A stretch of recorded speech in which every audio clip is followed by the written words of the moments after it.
Good evening, Cerrito residents and the member of our community.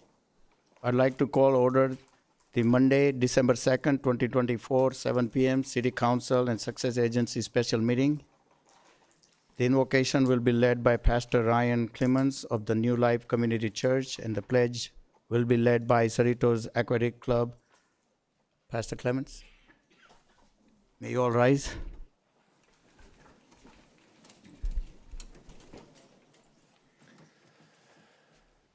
Let's pray. God, we thank you so much for this great city of Cerritos. We thank you for your blessing in the city. We thank you for incredible council and staff and all those who work so hard for the blessing and benefit of this city. We thank you for the residents. We thank you for all those present, God, and for your hand of blessing on this place.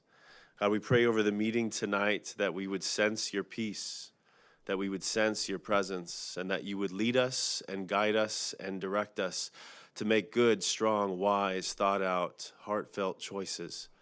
We know that some of the things we have to work through, God, are difficult to decide on.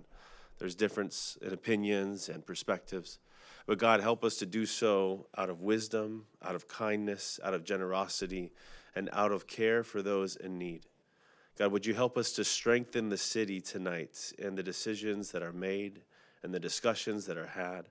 Would you help us to have strong conversations and discussions around the topics today that really strengthen the city, but that also love our neighbor well? Help us to work together for unity in this city and for love and for your peace and your blessing. We give you thanks for this opportunity to come together. Amen.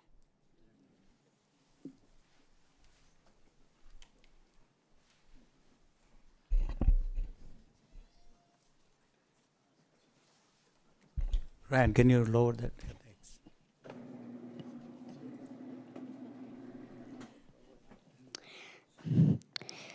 Face the flag. Put your right hand over your heart. Now, ready, begin. I pledge allegiance to the flag of the United States of America and to the republic for which it stands, one nation, under God, indivisible, with liberty and justice for all. Thank you very much. Would you like to introduce yourself, please? May you all sit down? Hello there. My name is Lola Gaspar, and I am 9 years old, and I go to Pat Nixon Academy in Cerritos. Very good. Hello, my name is Tatum Johnson. I'm 9 years old, and I go to Nixon Academy in Cerritos, and I'm in 4th grade. Hello, I am Julia Limwico, and I'm 11 years old, and I go to Pat Nixon Academy in Cerritos. Hi, I'm Jolie Nicewonder, and I'm 10 years old, and I go to Pat Nixon Academy in Cerritos. Hello, I am Jackson Paco, and I am 12 years old. I go to Pat Nixon Academy in Cerritos. Hello, my name is Jason Sanchez, and I am 10 years old, and I go to Nixon Academy. Thank you all very much. Thank you all so much, and happy holiday.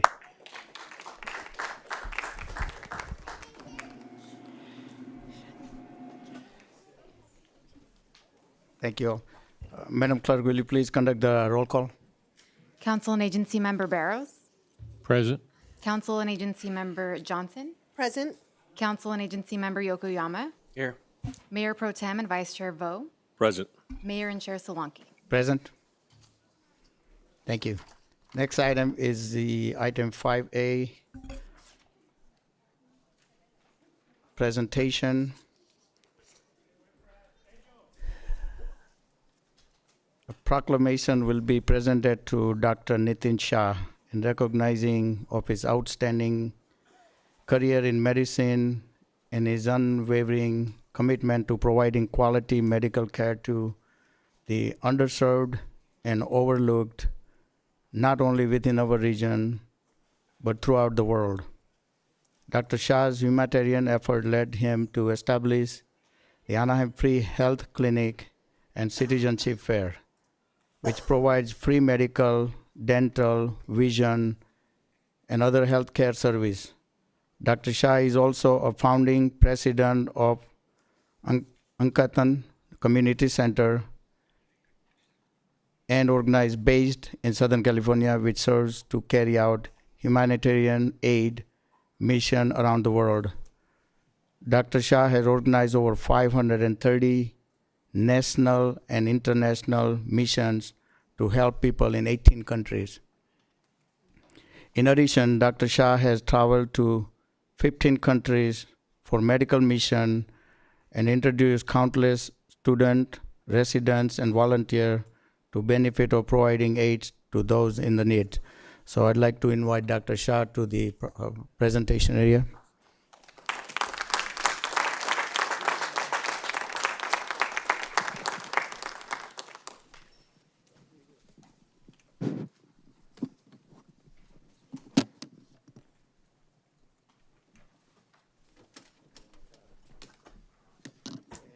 I have presented many proclamations to our community, but Dr. Shah is the one who told me that I have to read every one of them.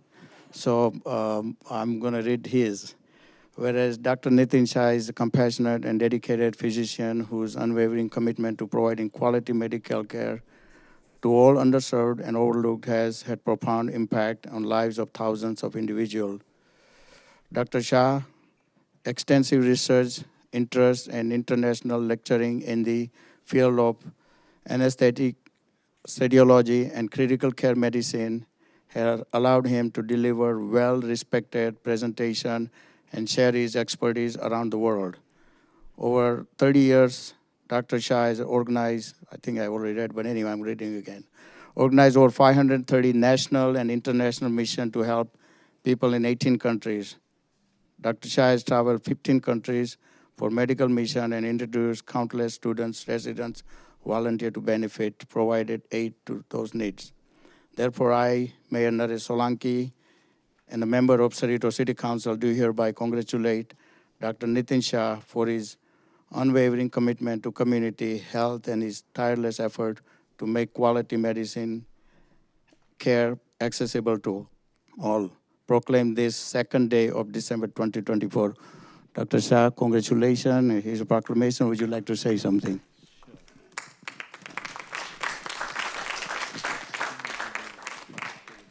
Sure. I'll go there and speak. You want to go and speak there? Absolutely. But let's take a, I'd like to have my council colleagues come and take a picture here.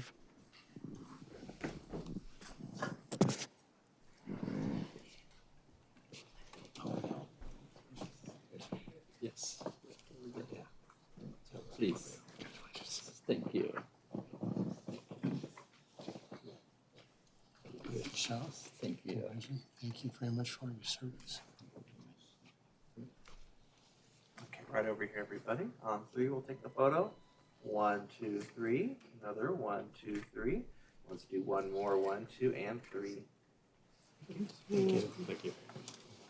Dr. Shah, thank you so much for your service. Congratulations. I know there are some community leaders on the audience here. If I can have Bhikkhu Bhai, Pinakin Bhai, my auntie, all those community leaders, please come forward. Let's take one picture quickly. Thank you. My wife and Pramod Bhai. Pramod Bhai, please join, and Kinna, please join.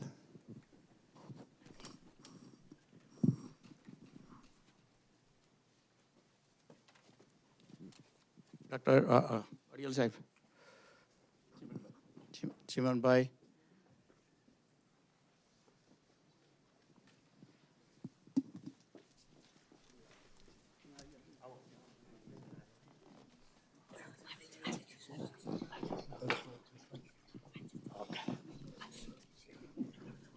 That's Step down. Step down. Let's go. Step down. Go away. Do one step. It's okay. Step down.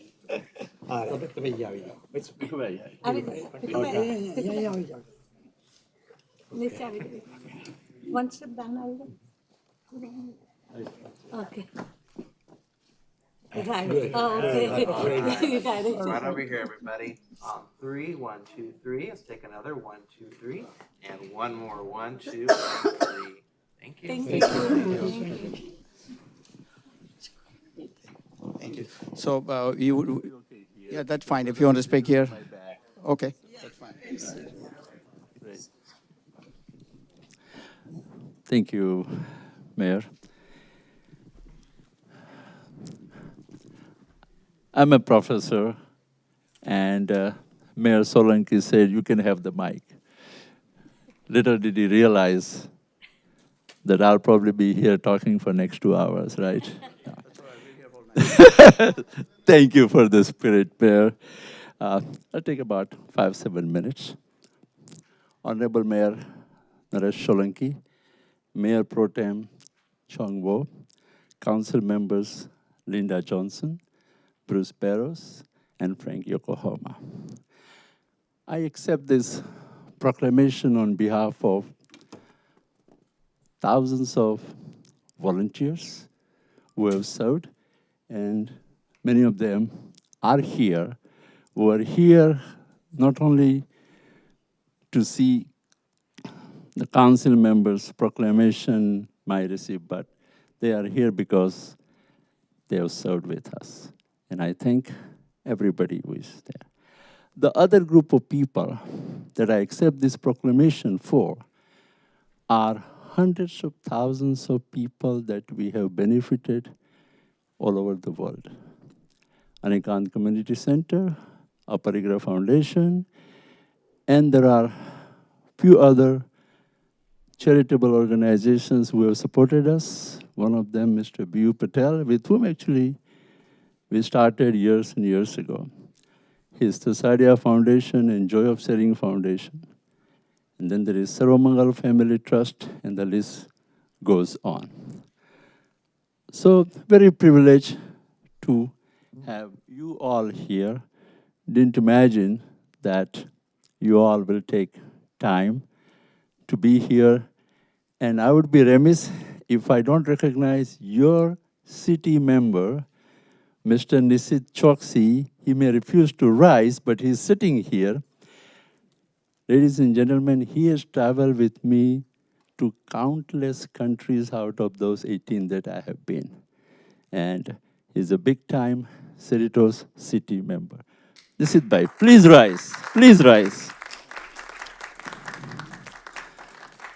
So now a challenge for the city of Cerritos. You've heard about the NIM Health Fair, and just like this, no means any proclamation or recognition, but I was there in 2007 in front of the council members and presented what we have been doing in Southern California for many years.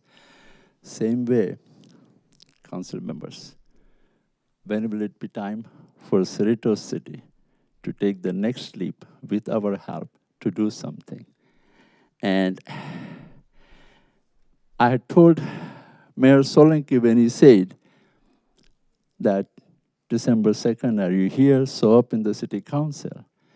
And I said, if I show up, people can be in trouble because I'm going to request for some challenges. If city is willing, then one, we can do free community health fair here. Second, with the help of Mr. B.U. Patel, during COVID times, we started cooking fresh meals for homeless people every Sunday.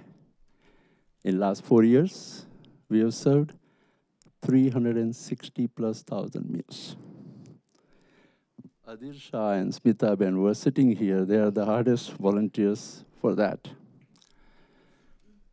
Another thing that I can propose, suggest is vision screening, checking for eyeglasses in schools, especially children and the staff, whether they need glasses or not, and if they need, we'd love to give them.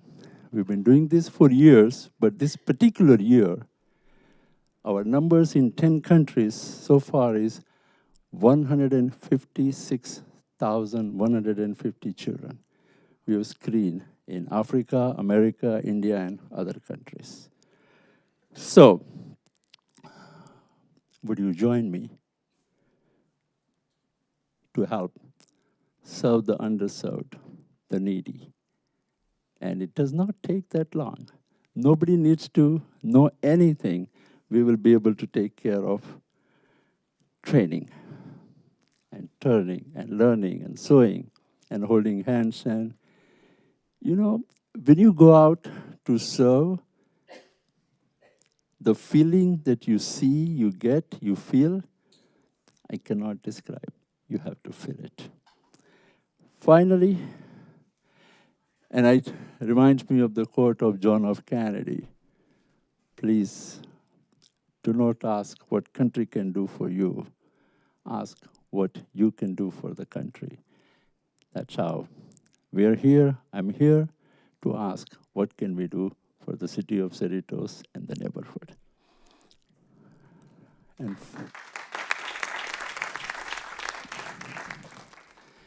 finally, many a times I get to ask, why do you do what do you do? Why do I do what do I do? Would you agree with me what Dalai Lama said, that I believe the purpose in life is to seek happiness? And me, born Indian, lived in Africa, now American, and still I had to go to China that I have never visited to find the secret of happiness. If you want to be happy for an hour, take a nap. If you want to be happy for a day, go golfing. If you want to be happy for a month, get married. If you want to be happy for a year, inherit a fortune. Ladies and gentlemen, money will keep you happy only for so long because we can neither eat, drink, or sleep with money. But if you want to be happy for a lifetime, go help someone else. When I told this to my daughter-in-law years ago, she said, yeah, Dad, it makes you feel good, but it doesn't last. I said, yeah, that's why you need to go and do this every single day. Ladies and gentlemen, what I believe is true happiness comes from serving an unknown. Someone whom you don't know, from someone you don't expect anything in return. Thank you. God bless America.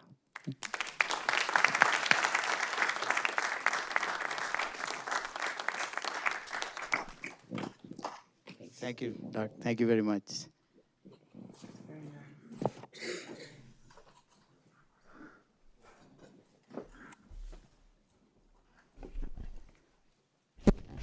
Thank you all for attending tonight's meeting.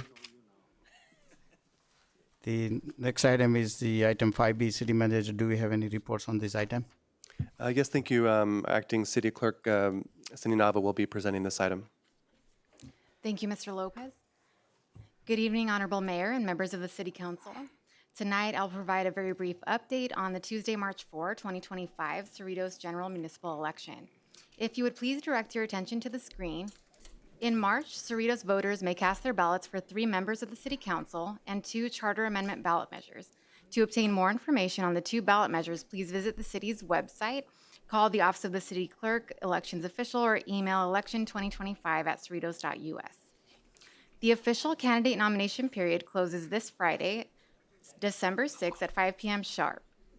If any of the 3 eligible incumbent city council members do not file nomination papers by the Friday, December 6th deadline, the nomination period is extended to Wednesday, December 11, 5 p.m. sharp for eligible individuals other than eligible incumbents. Interested individuals are strongly encouraged to schedule an appointment both to pull and file nomination papers by calling the Office of the City Clerk, Elections Official during regular business hours. If you are considering running for office, please call for more information and/or to schedule an appointment. In the coming weeks, each registered Cerritos voter household will receive a postcard notification with general election information. The postcard will also list each voter registered at the receiving address. Should any household have a discrepancy listing a voter not residing in the household, please contact the Office of the City Clerk as soon as possible to provide the necessary information. Our office will be sending the county registrar a notice requesting that the reported information be updated in their database. Additional information on the upcoming election can be found on the city's website and social media channels. This concludes tonight's election update. We encourage Cerritos residents and voters to visit the city's website for additional information on the Cerritos general municipal election. We also welcome calls and emails to our office during regular business hours as posted. Thank you. Thank you for the report on 5B. Next item is the public comments. Thank you for your attendance tonight's meeting. State law and our local rules do not support the use of profanity, hateful speech, or conduct that disturbs the conduct of this city business meeting. If necessary, I will issue an initial warning and call for a recess to restore order. After that, the chamber may be cleared if disturb continues. Before we open the public comments under item 6, I will call upon the acting city clerk to provide additional information concerning public comments. Thank you, Mayor. The following comments pertain to all public comment periods on tonight's agenda. The mayor will open public comments at appropriate times on the agenda. Please be prepared to approach the podium and begin your comments at the time you are called. Public comments should be directed to the City Council and made only from the podium during your turn. Please respect each speaker and refrain from any disruptive behavior or speech during their comment time. Public comments will be limited to 3 minutes per speaker. Agenda item 6 public comments should be limited to items on the consent calendar, closed session, and items not listed on the agenda but that are within the subject matter jurisdiction of the legislative body. Prior to the meeting, the City Council received full text, unredacted copies of the one written comment submitted by the deadline for item 6. No written comments were received for any other items listed on tonight's meeting agenda. Requests for copies of written comments can be made to the Office of the City Clerk during regular business hours. This concludes the public comment information, and the meeting is now returned to the mayor to open public comments under item 6. Okay, I will now open the public comments. On this, I have Mel Cortez, first speaker.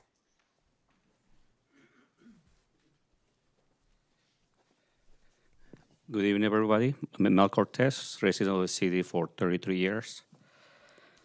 My comments are about the Santa Parade.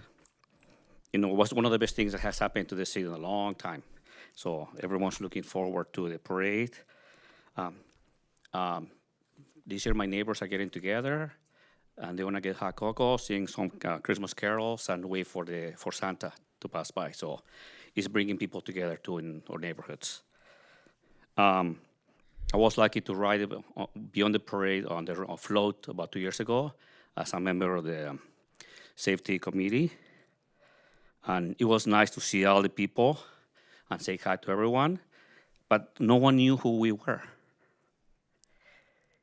And we know Santa's on the float. And what the community wants to know is, we know we had a Santa's holiday lottery, and we had no idea if it really happened because no one knows who won. It would be nice, since it's a public float and it was a public lottery, who won the lottery. And it will be even better for the community to know who rides on the parade float every day.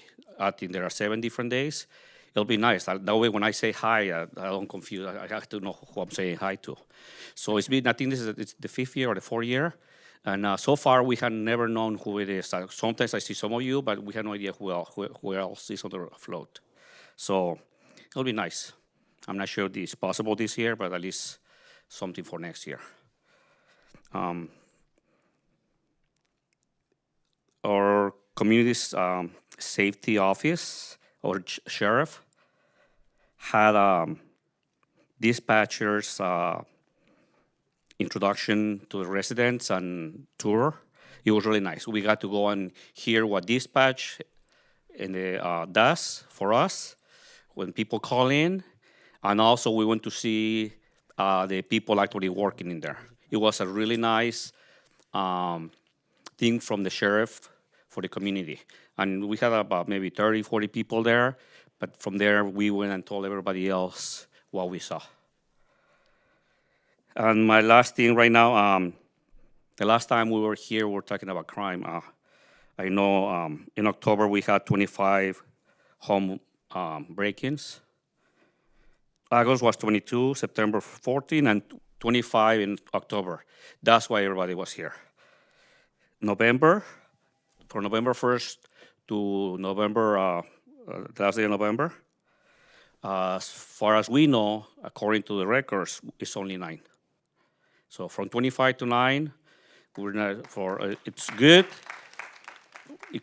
Sheriff, neighborhood watch, maybe the crooks are afraid of us now, but it's much better than we had in October. Thank you for listening. Merry Christmas to everybody. Mel, you can say hi to everybody on the floor, so it's okay. You know? Thanks. Next speaker I have is Case Vanderlinden. What's going on with the timing? I don't see a. Okay.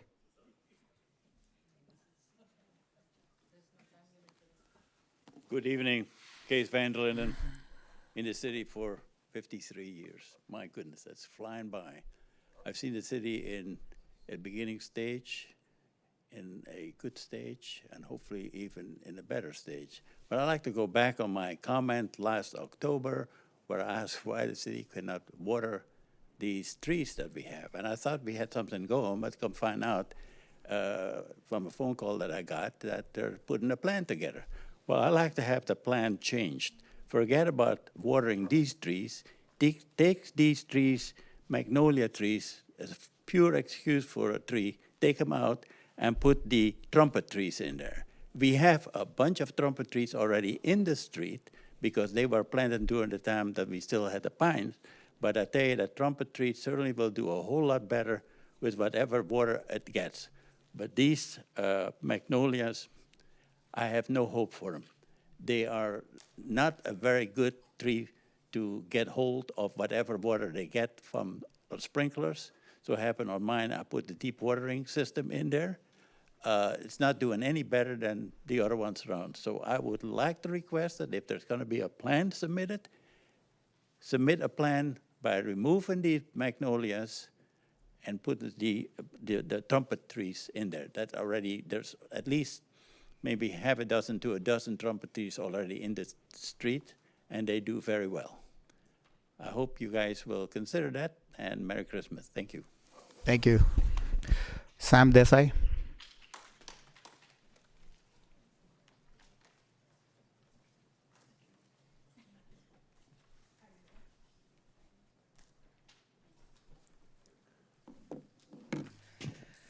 Good evening, Mayor, council members, staff, and friends.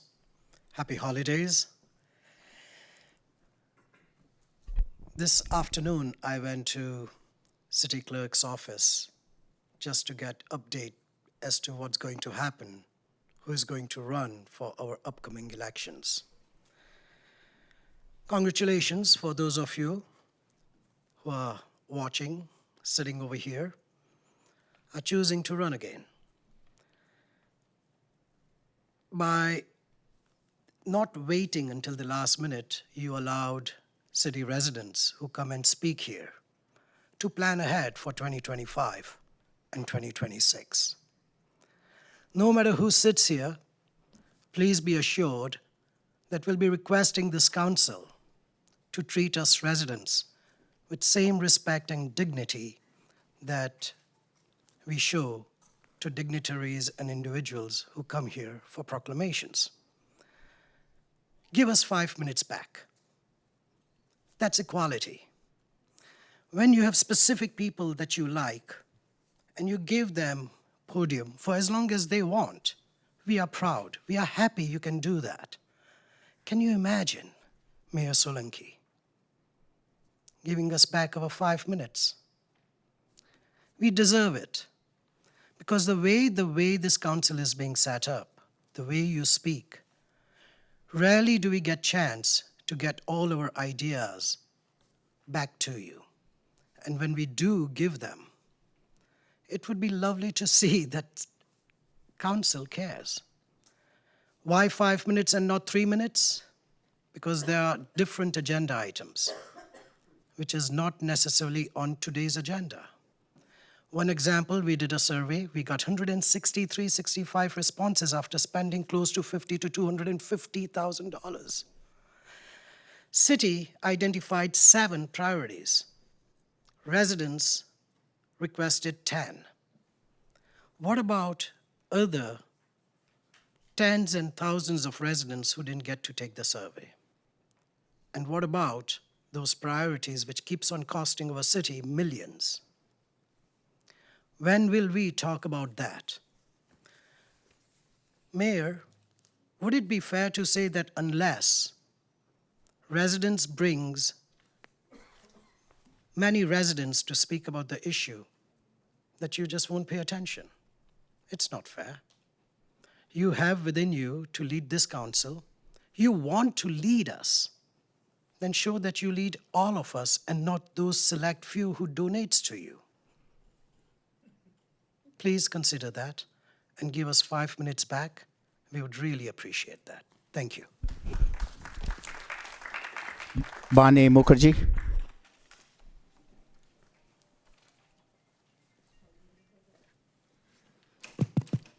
Good evening, Linda, Chuang, Naresh, Bruce, Frank, and my dear residents of City of Cerritos.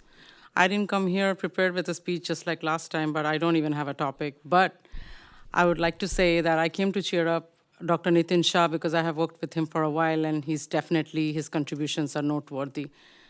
But I was late due to my meetings at my workplace.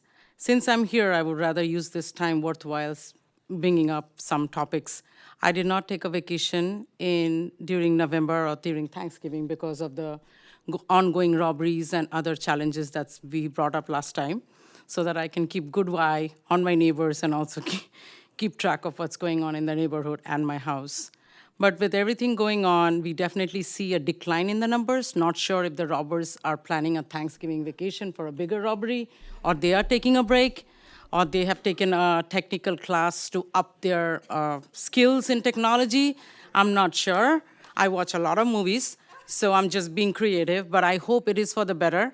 And they really have given up because we have stayed very vigilant, and the city is also helping us. I have seen some sheriff cars pass by. I do keep an eye on that.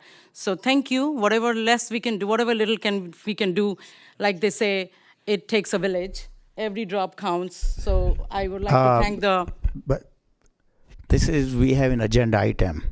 So if you want to speak on that about safety, you can speak on that item. Oh, sure. Yes. So if you want to speak anything else, you can, but the safety is an agenda item, so you have to speak on that item then. Sure. Thank you. I was not aware of the agenda. Thank you for bringing that up. Yeah, safety is definitely... Again, safety is in the agenda. Safety is in the agenda. Yes. So that's why I'm saying safety is a very important topic for all of us and close to our heart. And going back to safety, I think... you have to speak on that item when it comes up. It's not on right now. Right now is public speaking. The item is not in the agenda. The safety item is on the agenda right now. So you have to wait until that item appears, then you speak. Okay. All right. So all I have to say is let's stay vigilant. Let's watch out for each other. And we thank the City of Cerritos, whatever efforts have been made. And we look forward for stronger and better collaboration. And I think the residents also look forward to better collaboration and support from you guys. Merry Christmas. Happy holidays. Thank you. Anil Ramiani. Hey guys, no boxing today. Hope you guys all had a great Thanksgiving. Thanks for giving us some time. Okay, we would like to hear about that. And I don't see the agenda anywhere on the screen. It would be great to post it so everybody knows. It's posted online. Yeah, okay. It would be good if you can, so that way then when they come, only we are talking about agenda. Yeah. Okay, couple of things, nothing related to the safety. I play pickleball, and bunch of us play pickleball here. And the problem having is we don't have enough pickleball courts. And most of the people who playing in pickleball are non-Cerritos residents, because most of the outside city people, they come and play, and Cerritos residents don't have courts. So I would really appreciate if you guys can take some time because its courts are shortage. Even the paid membership fee, even those courts are full. Liberty Park, it's always full. So please help us out on that, okay? And the bathrooms, many people complain in the parks. They don't open till 10 in the morning. People are already exercising at 7, 8, 9, no bathrooms. And when they go and talk to the park, they don't, oh, okay, we got it. That's it. Nothing happens. A lot of people have been complaining about that. Can you please, guys, if you can, open them up at 7, 8, whatever. That would be great. That's it. Thank you, Anil. Happy holidays, guys. Devang?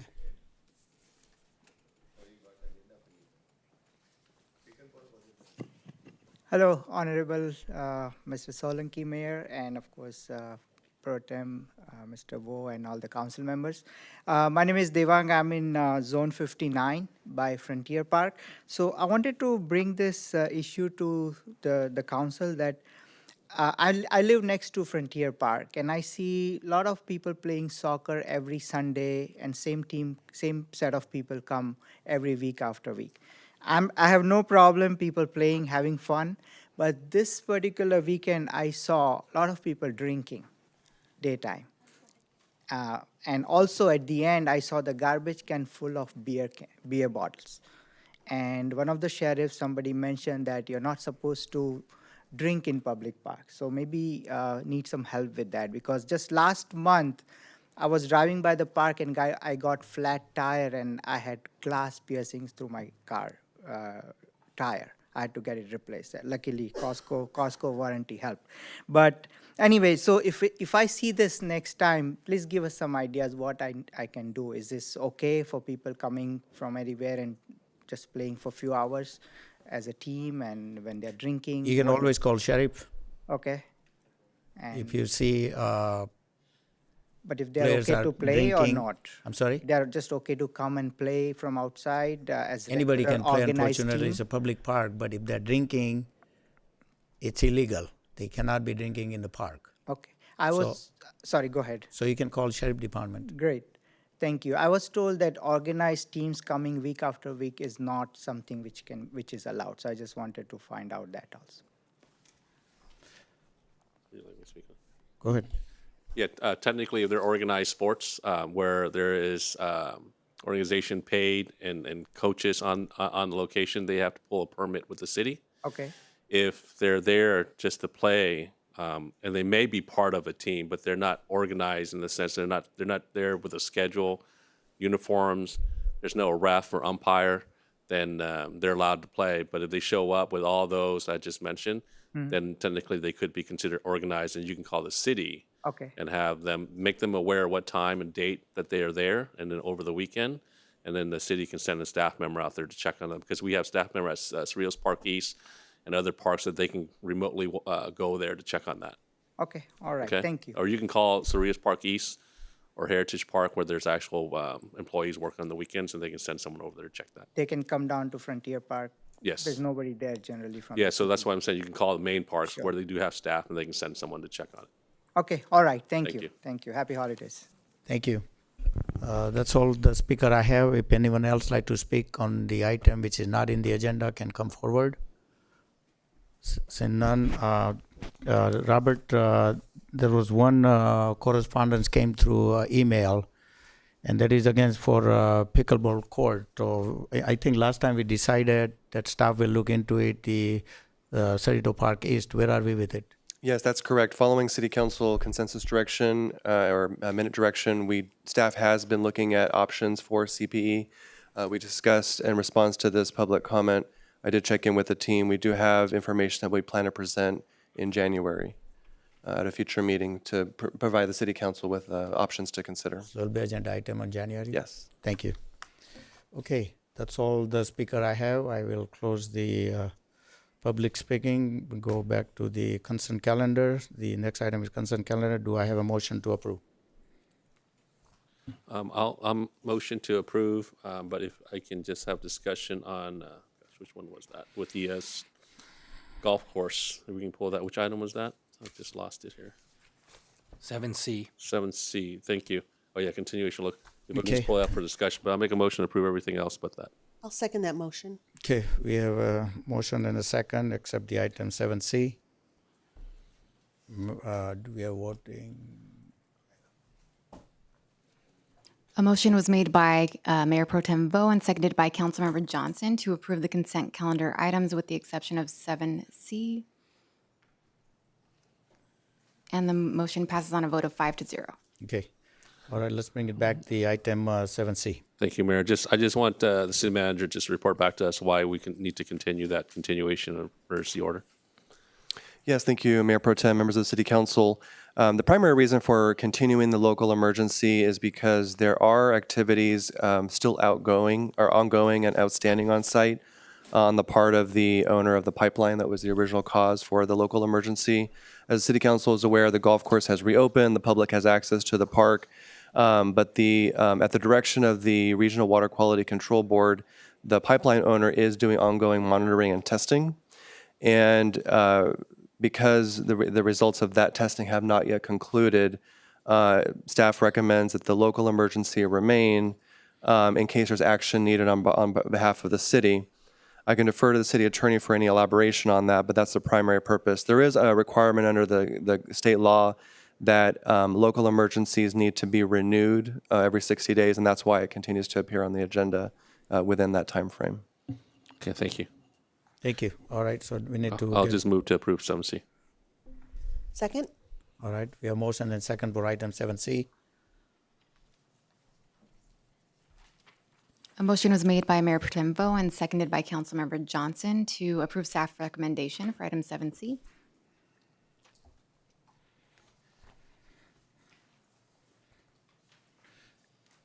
And the motion passes on a vote of 5-0. Okay, the next item on the agenda is 8A. City Manager, do we have a report on this item? Yes, thank you, Mayor, members of the City Council. Public hearing item 8A is an annual action related to the city's use of CDBG funds. It's funds that the city is able to use for the purposes of improving accessibility at various facilities throughout the city.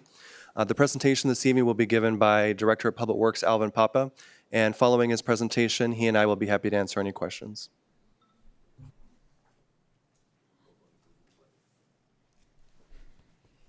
All right. Hello, Honorable Mayor, members of City Council. The item before you today is a public hearing item for consideration and review of use of CDBG funds in the amount of $181,000 for fiscal year 2025-2026. The funds will be used to provide ADA compliance by building ADA curb ramps along Park Plaza Drive within the Cerritos Town Center. Just for some background, the city has participated in the CDBG program since 1999. For the funds, they are restricted funds, so they do need to be used in low and moderate, they need to benefit low and moderate income persons. However, we're able to use these funds for the removal of physical barriers for ADA compliance, and that's to provide ADA accessibility. Over the years, we've provided about $2.6 million of benefits through the CDBG program, improved accessibility at city parks, primarily through the installation of rubberized surfacing at these parks, where we replaced the existing sand and chips with the rubberized surface. There was a tranche of money that was used for COVID-19 improvements over at the senior center. And then most recently, most of our focus has been on providing ADA improvements throughout the city. And the primary reason for that is because we've replaced all the playground surfaces within the city, and the funds can only be used for new installation. They cannot be used to replace an existing installation for maintenance.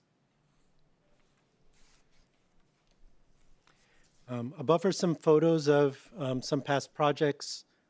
Like we discussed, the rubberized surfacing over at Loma, Heritage, and Saddleback are up above, and then various ADA improvements throughout the city, and we're primarily focusing on curb ramps moving forward.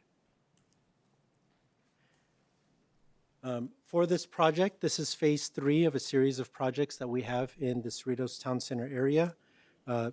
We'll be constructing 28 ADA compliant curb ramps.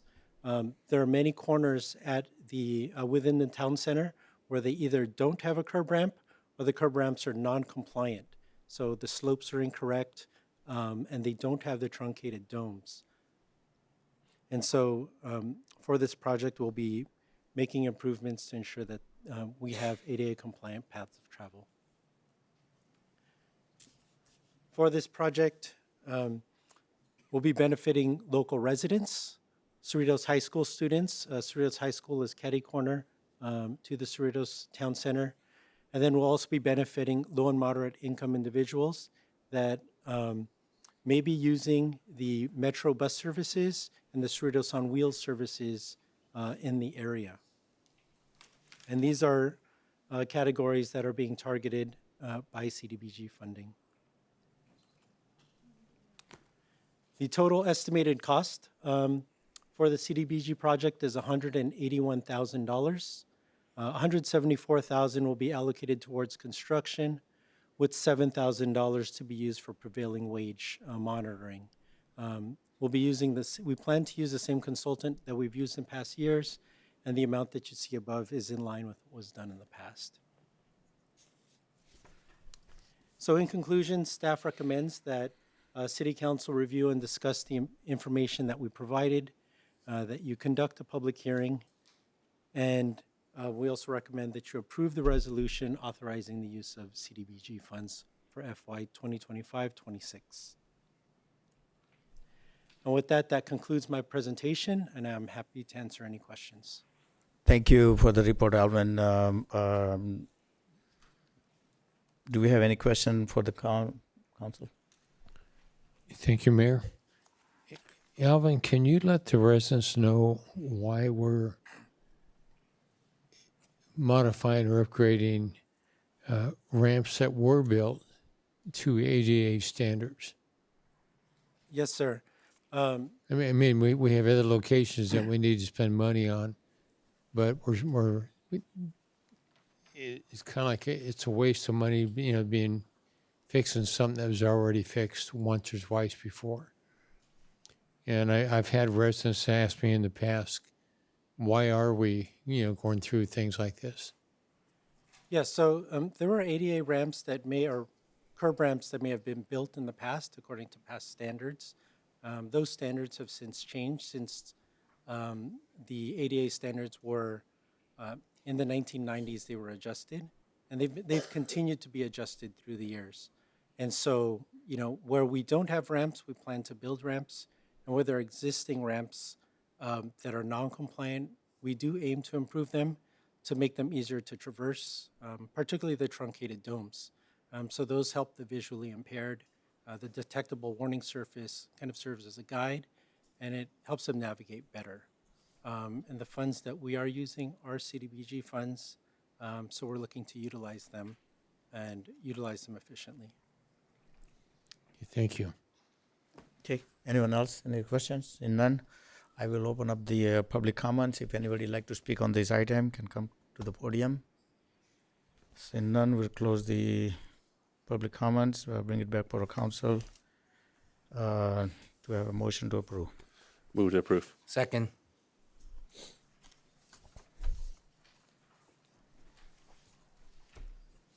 A motion was made by Mayor Pro Tem Vo and seconded by Councilmember Yokoyama to approve staff's recommendation.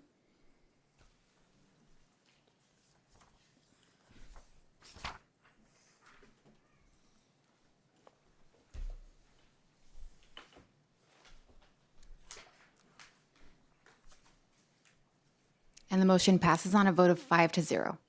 Okay, thank you. The next item on the agenda is 9A. City Manager, do we have reports on this item? Yes, thank you, Mayor. Members of the City Council, new and old business item 9A comes back in response to City Council direction on various items related to public safety. We prepared a comprehensive report that outlines several actions that have already been taken, actions that are proposed or recommended for consideration, as well as other information that was requested by the City Council. The presentation this evening will be given by both Public Safety Manager Daryl Evans and Sheriff Station Captain Drew Strong. And following their presentation, they and I would be happy to answer any questions. At this time, I'll defer to Mr. Evans, who will begin the presentation. Thank you, Mr. Lopez. Good evening, Mayor Solanke and council members. As mentioned, we'll be discussing agenda item 9A.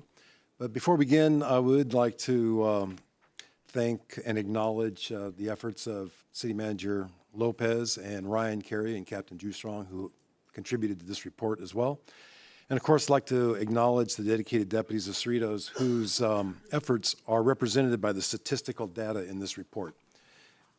That being said, for those who may not have attended the previous meetings, by way of background, at the City Council meeting on November 4th, City Council received substantial comments from public regarding concerns about public safety in Cerritos. Following the discussion, City Council provided staff with direction to prepare a report that identifies additional measures that can be taken to enhance public safety, with a particular focus on the reduction of residential burglaries in Cerritos. Further, the City Council also directed staff to provide an overview of potential issues and costs associated with the creation of a standalone city police department, and to provide a detailed report on the Cerritos Sheriff Station's response times to calls for service. The report that follows is intended to address the City Council's request and serve as a starting point for additional discussions regarding options available to the city to further enhance the city's public safety program. This report is rather lengthy, and it's divided into 6 sections here. The first section we'll be talking about is the actions that the city has taken to reduce crime. Another section will be talking about additional crime rebate options available, and then the feasibility of creating a standalone police department. And then we'll be discussing the Cerritos Sheriff Station's response times, and then the fiscal impact of those programs, and then, of course, the recommendations.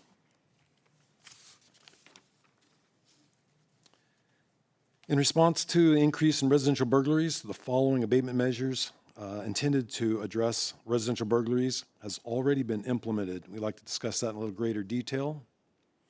Thanks to the direction of the city manager and council, the first thing we've done is reclassify calls for service from routine calls to priority calls, and Captain Drew Strong will add some additional comment on what that actually means and how that's going to benefit the residents. Thank you, sir. So our calls for service fall into 3 categories for the LA County Sheriff's Department: emergent, priority, and routine. Emergency calls are obviously held at the highest level. They're described as code 3 with the lights and sirens. So code 3 means you're responding to the location with your lights and sirens on. They're responding in a life-threatening and or crimes in progress or a crime that must have just occurred depending on the circumstances of the crime. A priority call is described as a crime that requires an immediate response, but not a code 3, so not a lights and sirens response. I describe this call a lot of times as a family disturbance call that has not reached a level of domestic violence. So we want to get there fast, but we don't want to risk crashing into other motorists on the roadway by having our lights and sirens and not obeying the laws of the road. Last is a routine call, for example, a call of a suspicious person, a crime report that did not just happen within the last 15 to 20 minutes, or a traffic collision with no injuries. So those are the 3 sets of calls that we respond to.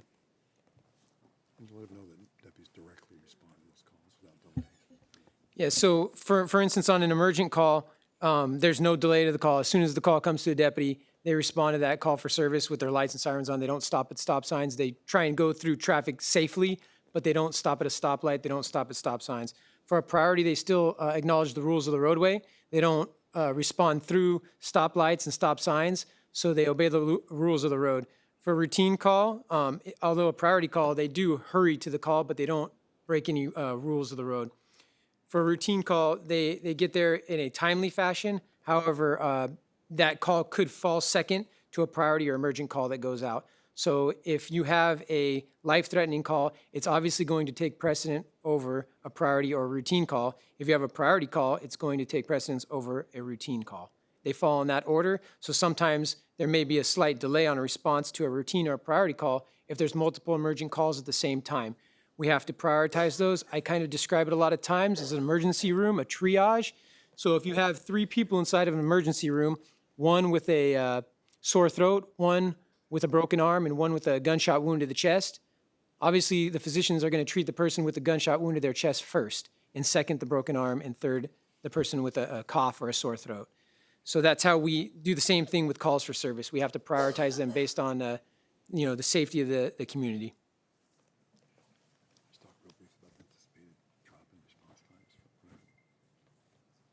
Yeah, so for the 459 audibles, which would be an audible burglary alarm call, we currently we're responding in 14 minutes, and our hope is to get there in 7 minutes, same time that we respond to priority calls. So we're trying to drop them by 50%. That's the goal. 14 minutes is still a good time for the county. It's within the county threshold. However, we are trying to get there in 7 minutes, which would be in line with the rest of our priorities. So we drop it by 50%.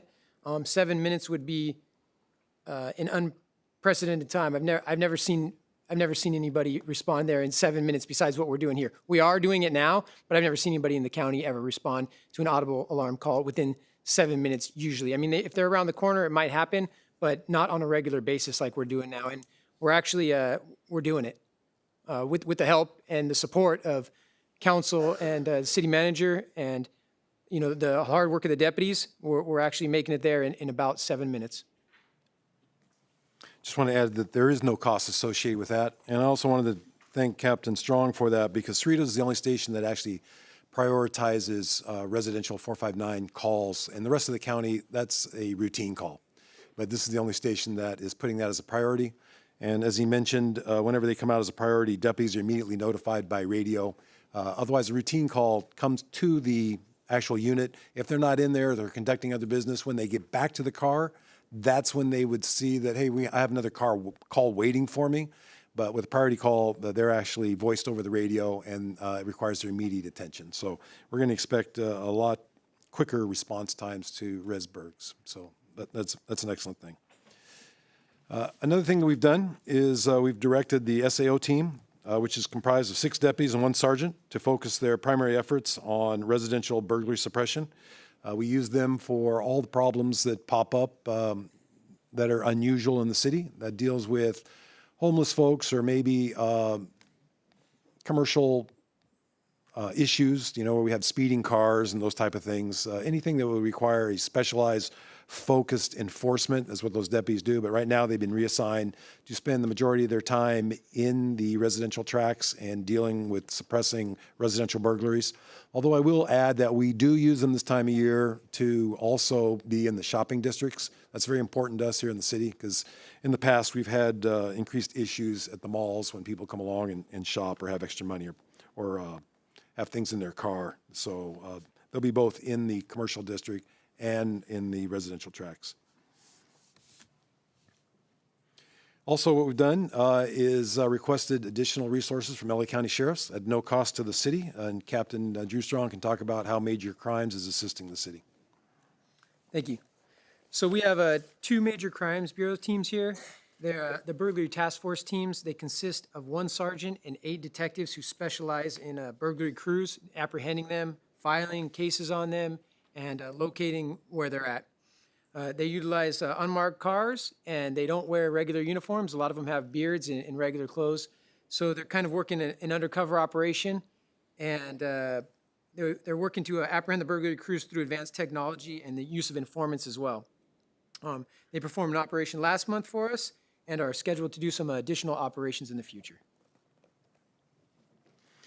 Additionally, what we are currently doing is working with one of the Cerritos businesses to acquire a high visibility portable trailer, as you see on the picture here. That's not the trailer, that's a little larger. The one we're going to get is actually a little smaller. It's equipped with solar panels, batteries, ALPR cameras, and live video stream cameras. We intend to put these at the entrance to our residential tracts where we've been having burglaries. We'll be using the station's crime analyst to indicate where best to locate them. We're going to use that for 6 months as a test just to see how effective they are. They will be rebadged where they're going to have a 3-foot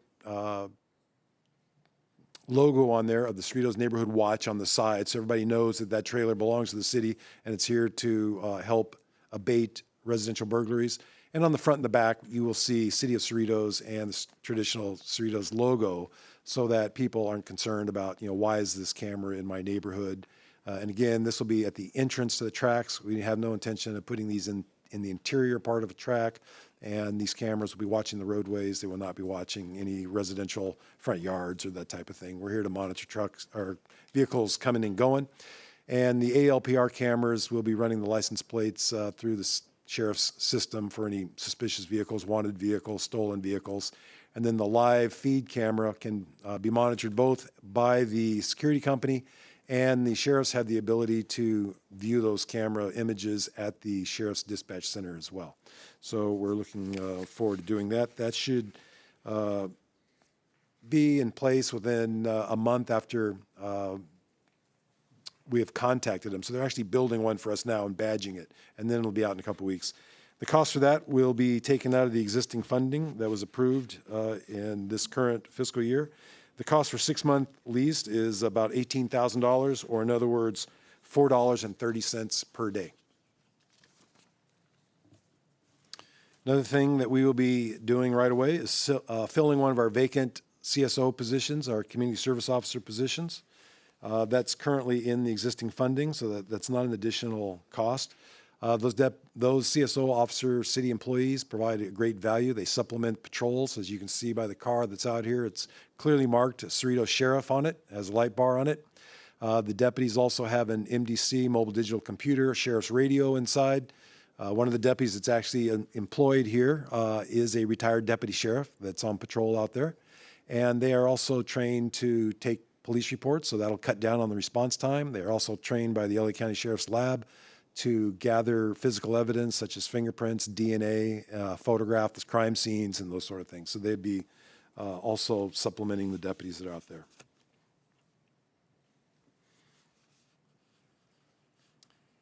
Also, what we've done is phase 1 of the ALPR camera program here. It's fully up and operational as of November 4th. Phase 1 involved putting ALPR cameras around the Los Cerritos Center and the Cerritos Auto Square, as you can see by this square on the map here. Any vehicle that rolls down South Street and either turns into the mall or on Gridley or on Studebaker or on 183rd or up and down South Street within that square, those license plates will be read and recorded. So they're not only of value to detect vehicles that are in the system.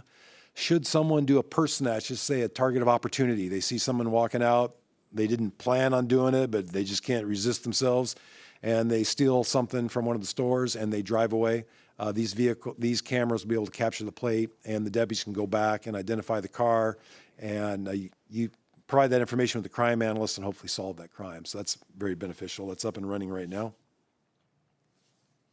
We're also underway and unfolding phase 2, the ALPR camera program here in support of residential burglaries. So you can see on the map, in that small square blue area, those are the existing ALPR cameras that exist right now. They're up and around the Los Cerritos Center and the Auto Square. You can also see the 6 other blue dots. They're a little hard to see there, maybe from a distance. But those were going to be at high intersection areas within residential areas where we've been experiencing some burglaries. They're also at choke points where if someone's going to leave the area right away, they're likely to pass through that intersection. We also have them at the on-ramp, off-ramp of Shoemaker. If people try to, leave the city or come into the city that way, plates will also be scanned. So those will be 6 other intersections that will be coming online. I've talked with the deputy that's in charge of the program. The Sheriff's Department has already gone out, surveyed those areas to determine how many cameras we actually need.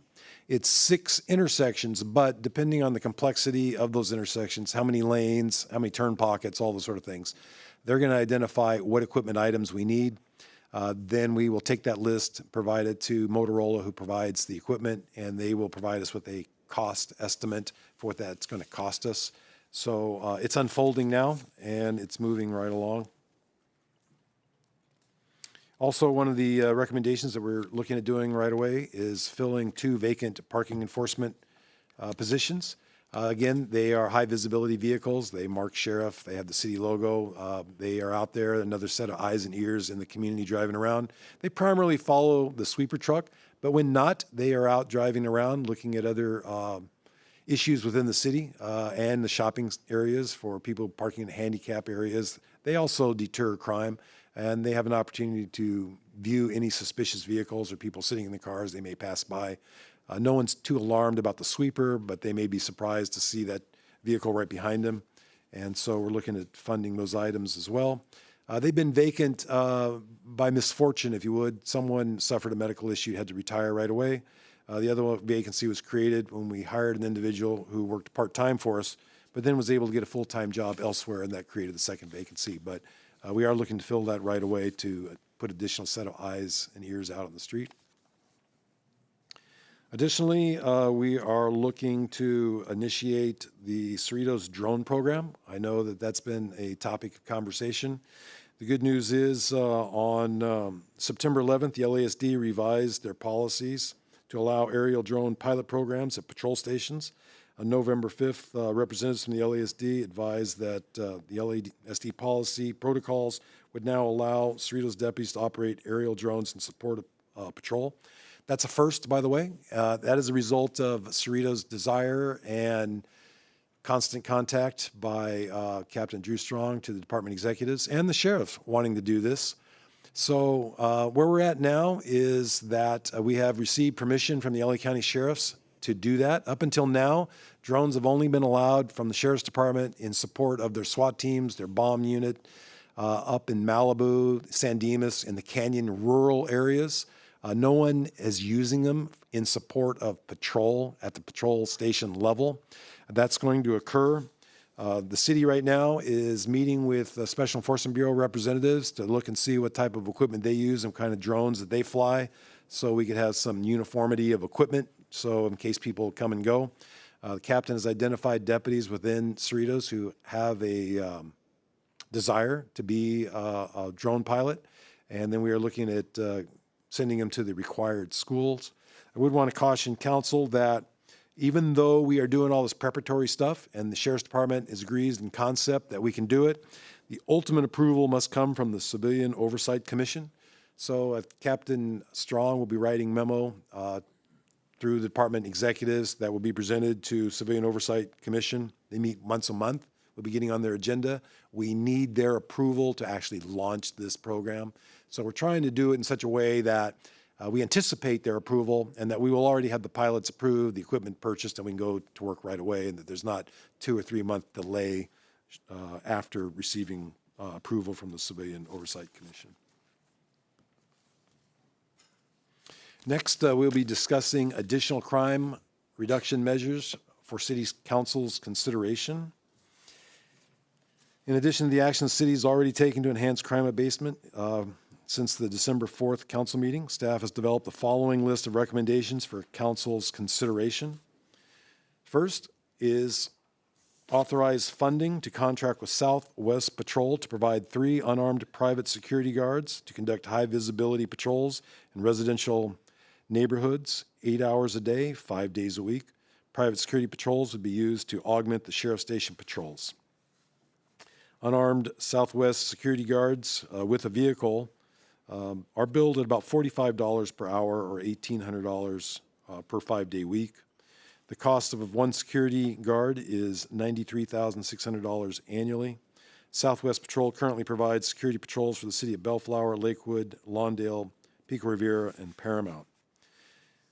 The use of private security, if authorized as a pilot program over the next 6 months, would require a contract. The city would have to follow the city's procurement process to make that happen.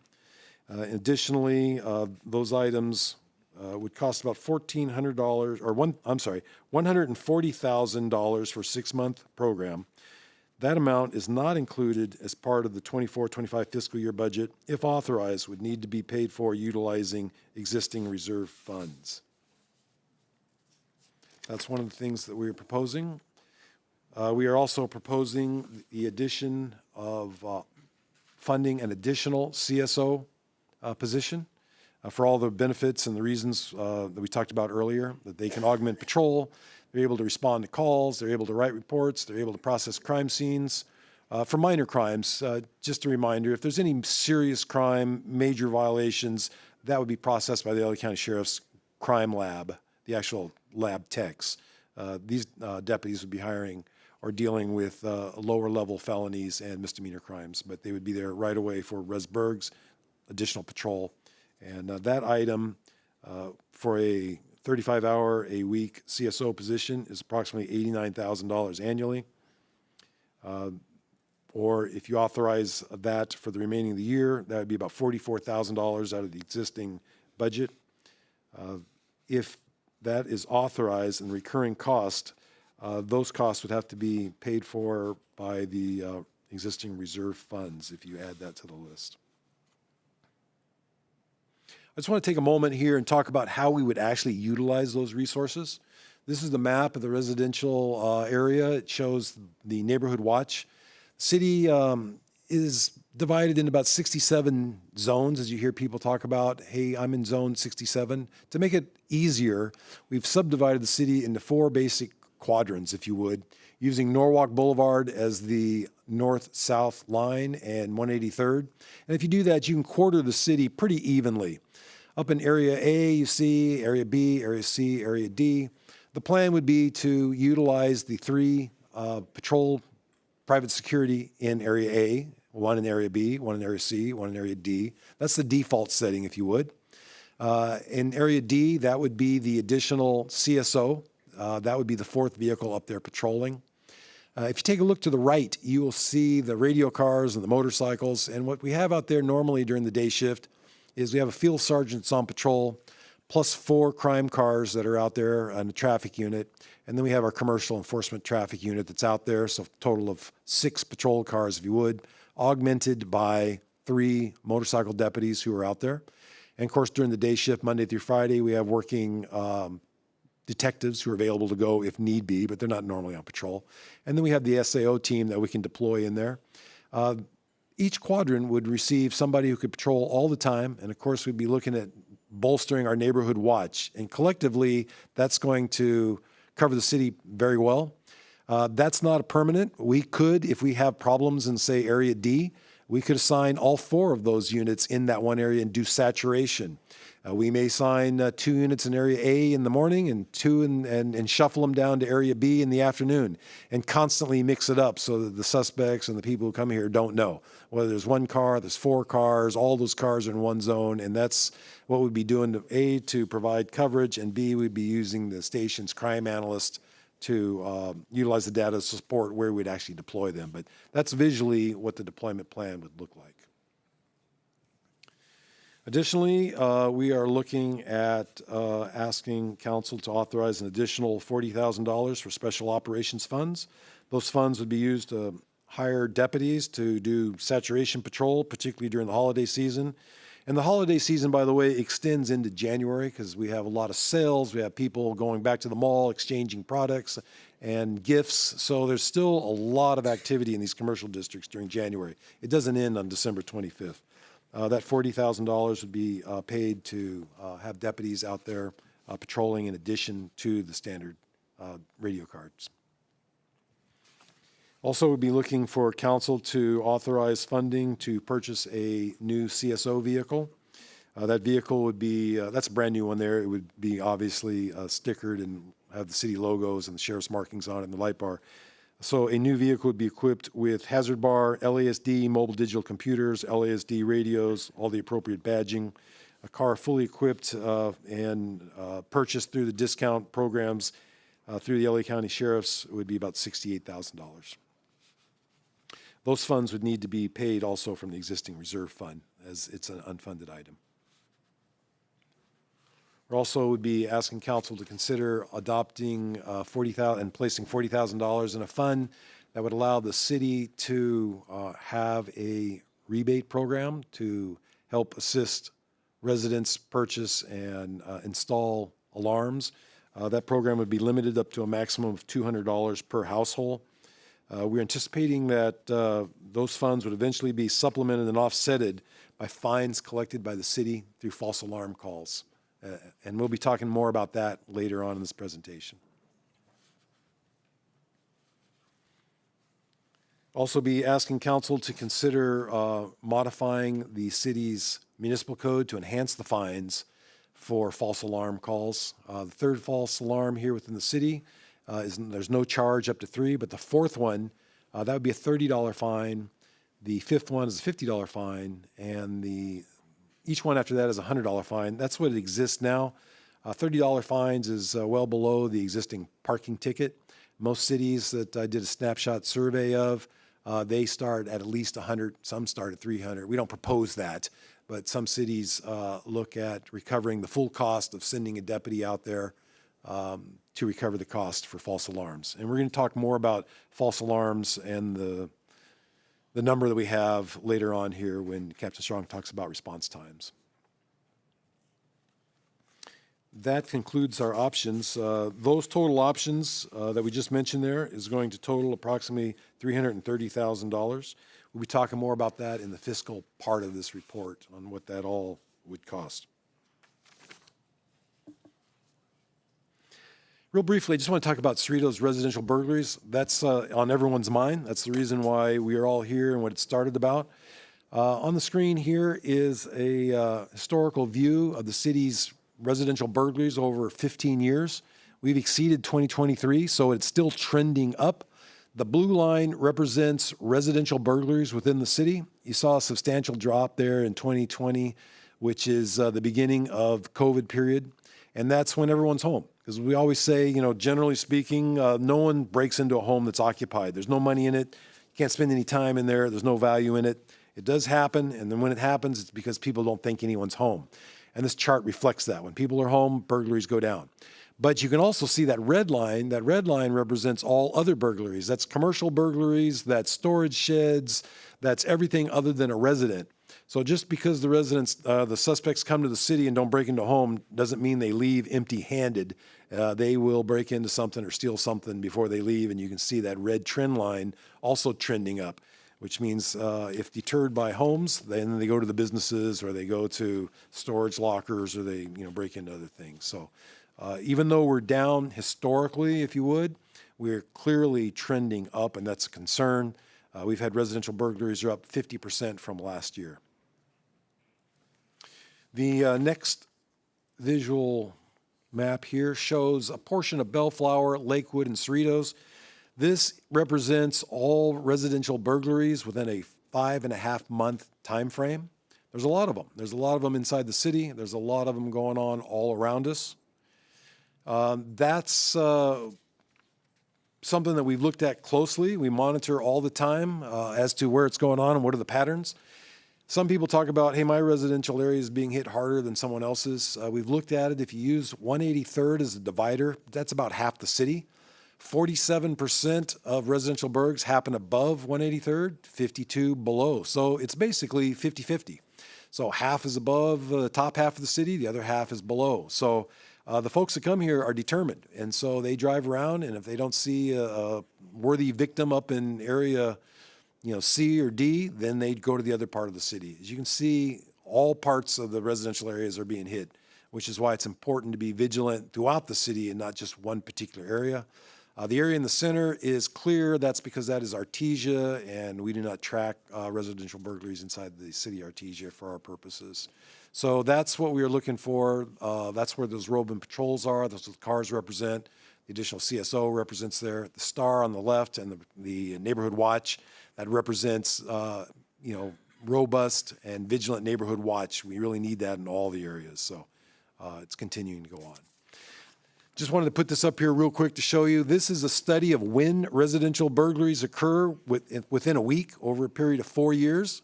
And what this chart will prove is that it's random and unpredictable. And, we got to be vigilant throughout the entire year. There's only 2 spots in the entire chart where all months, all weeks converge, and even that was random. So there is no particular week, there is no particular month other than during the holidays. Toward the end, you'll see an uptick. But throughout the entire year, we have to remain vigilant, and that comes back to staffing. When do you put them out? You have to put them out all the time. Criminals don't take a day off. And so that's what that map represents. It's random and unpredictable. I know in the past we talk about often the indicators of why people's homes are selected. I can tell you personally, there was a home burglarized over this weekend, over the holiday weekend. I went out there, happened to be here, personally went out there on Friday. It's a short dogleg cul-de-sac. And it's a very nice home, two-story home. And I can tell you, every driveway in that cul-de-sac had a car in the driveway except the house that got hit. And so the one house, and it looked empty. There was no indication anyone was home. Well-maintained home, very expensive home, no car in the driveway, and that's the one that got singled out. We have looked at the data extensively. We've created this Operation Green Bar. I know people have talked about, hey, we do that. We've heard that at the last council member, and they still come. And yes, you do that, and that's a great deterrent. But you can tell by all those red bars on this chart, the vast majority of the people who are victims of burglaries are not following the advice provided by community safety staff. And I want you to know that staff, at the urging of a city manager, is working with our communications department to be more creative on how we can get the word out to the community, because that's really going to be, as we heard today about burglaries being down in the neighborhoods because everybody's being very vigilant. The answers really lie within the residents and the city supporting them and the sheriff's department empowering them and working collectively. Without a collective effort, it'll be spotty at best. But this is a great start on what people need to do to minimize this. And even though a lot of the people in this room are doing it, a lot of people are not. When we leave this council meeting tonight, the sun is set, it'll be dark. I would challenge everybody who leaves here to see just how many houses don't have any lights on. And so something to consider. That's what's going on. This is a quick map here just to show you it's not Cerritos. This is Walnut and Diamond Bar. Same period of time. They are getting hit heavily as well. They have similar demographics to Cerritos. That's why we look at our Arcadia, Walnut, Diamond Bar, Cerritos. They have a lot of similar, and they get hit just as hard all around the county. It's not just here in Cerritos. That's why I have to be vigilant. This is a picture of Buena Park and Fullerton that's around here. They also get hit. And that's all I have for you on burglaries. There's a lot going on, and we have to remain vigilant. There's no question about it. I want to talk now and move along with, let's see if I get my slide in, the creation of a standalone police department. The decision to start a new police department is complex and potentially exponentially expensive undertaking. The purpose of this section is to serve as a primer to encourage more in-depth discussion on the merits, limitations, estimated costs associated with creating a standalone police department. A more in-depth strategic assessment would be necessary if council is serious in considering that. The LASD, we currently contract with the LASD, and the LASD was the first law enforcement agency in the nation to provide contracts for municipal police departments. Up until then, which is back in 1955, everybody had to have their own police department or relied on the sheriff's department. The sheriff's department created contract policing as a national model. The city has been working with and contracting with the sheriff's department since 1956. City of Cerritos is the second city to contract in the nation with the sheriff's department. Lakewood was number one. Cerritos was the first city. Cerritos followed right after that. In 2000, the city decided to build the Cerritos local station at the time. The station was upgraded. I'm sorry, that was in March of 1997.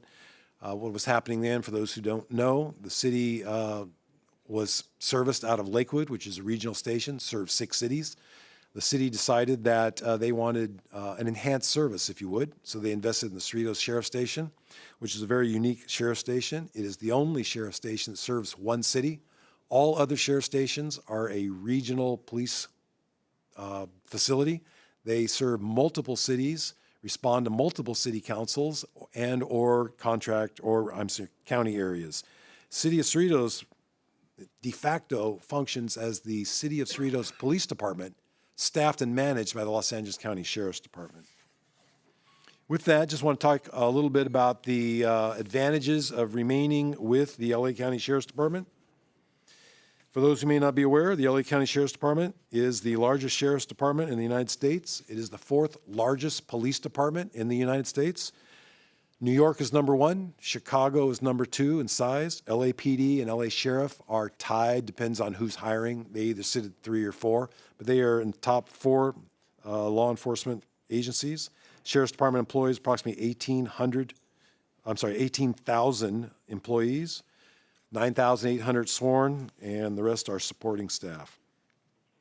By contracting with the LA County Sheriffs, the city saves on costs through economy of scale, gleaned by the size of the LASD. Those savings can be achieved in areas related to salaries, benefits, equipment, training, absenteeism, and timekeeping. All the costs in the aforementioned items are included in the contract services. So when you contract for the Sheriff's Department, you contract for time, not individuals. You contract for a deputy who's working in the car. If that deputy calls in sick, it is up to the LA County Sheriff's Department to provide a replacement. They have to identify a replacement or paid overtime. If it's a city employee, then the city has to staff that position. So economy of scale allows the Sheriff's Department to provide a lot of resources that the city would not normally be able to afford. Behind the Sheriff's Station, even though you see the Sheriff's Station here, what you don't see is all the bureaus that support the Sheriff's Station, including Risk Management Bureau. There's Employee Relations Bureau for people who get injured, have additional employee issues. Internal Affairs, the captain is empowered to levy discipline up to 15 days, but after that, that has to be handled by additional support staff that the city would not have available to it. So the Sheriff's Department, through scale, provides a lot of advantages. Also, access to experienced and specialized personnel. The LASD has a large pool of experienced deputies. Specialized units can be deployed as needed to contracting cities, including Cerritos. Many specialized support units, such as Special Victims Bureau, Fraud and Cyber Crimes, Major Crimes, Narcotics Bureau, Operation Straight Street, are available to the city at no cost. Also, advantage to the Sheriff's Department is resource sharing. The LASD can provide a wide range of resources, including platoons of personnel if needed. Sheriff's Department fields approximately 1,000 cars per day throughout the county. Don't forget, LA County is 4,000 square miles. The LA County Sheriff's Department provides contracting to 42 of the 88 cities, plus all county areas, plus the island of Catalina. So there's a lot of people on duty at any one time. Captain Strong there has the ability to summons 50% of the field force at any time, should the station require that. The sheriffs also operate the largest forensic lab. They share that with the LAPD. It's on the campus of Cal State Los Angeles. Also, to scale, they also maintain all the infrastructure through the city's or through the county's Data Systems Bureau and a lot of other supporting units. Also, the Sheriff's Department has been around since 1850. The Sheriff's Department has a well-established reputation and trust within the community. The agencies and some of the bureaus within the LA County Sheriff's are known to be some of the finest law enforcement components within the nation. That includes the LA County Sheriff's Homicide Bureau, has a national reputation. The Special Enforcement Bureau, LA County SWAT teams are known nationally. They train nationally and internationally. The Sheriff's Department's Emergency Operations Bureau and Aero Support. The Sheriff's Department operates the largest air support wing for law enforcement. They have mental health teams. They have a multi-agency task force. They have community outreach teams, all that are available to the city at no charge.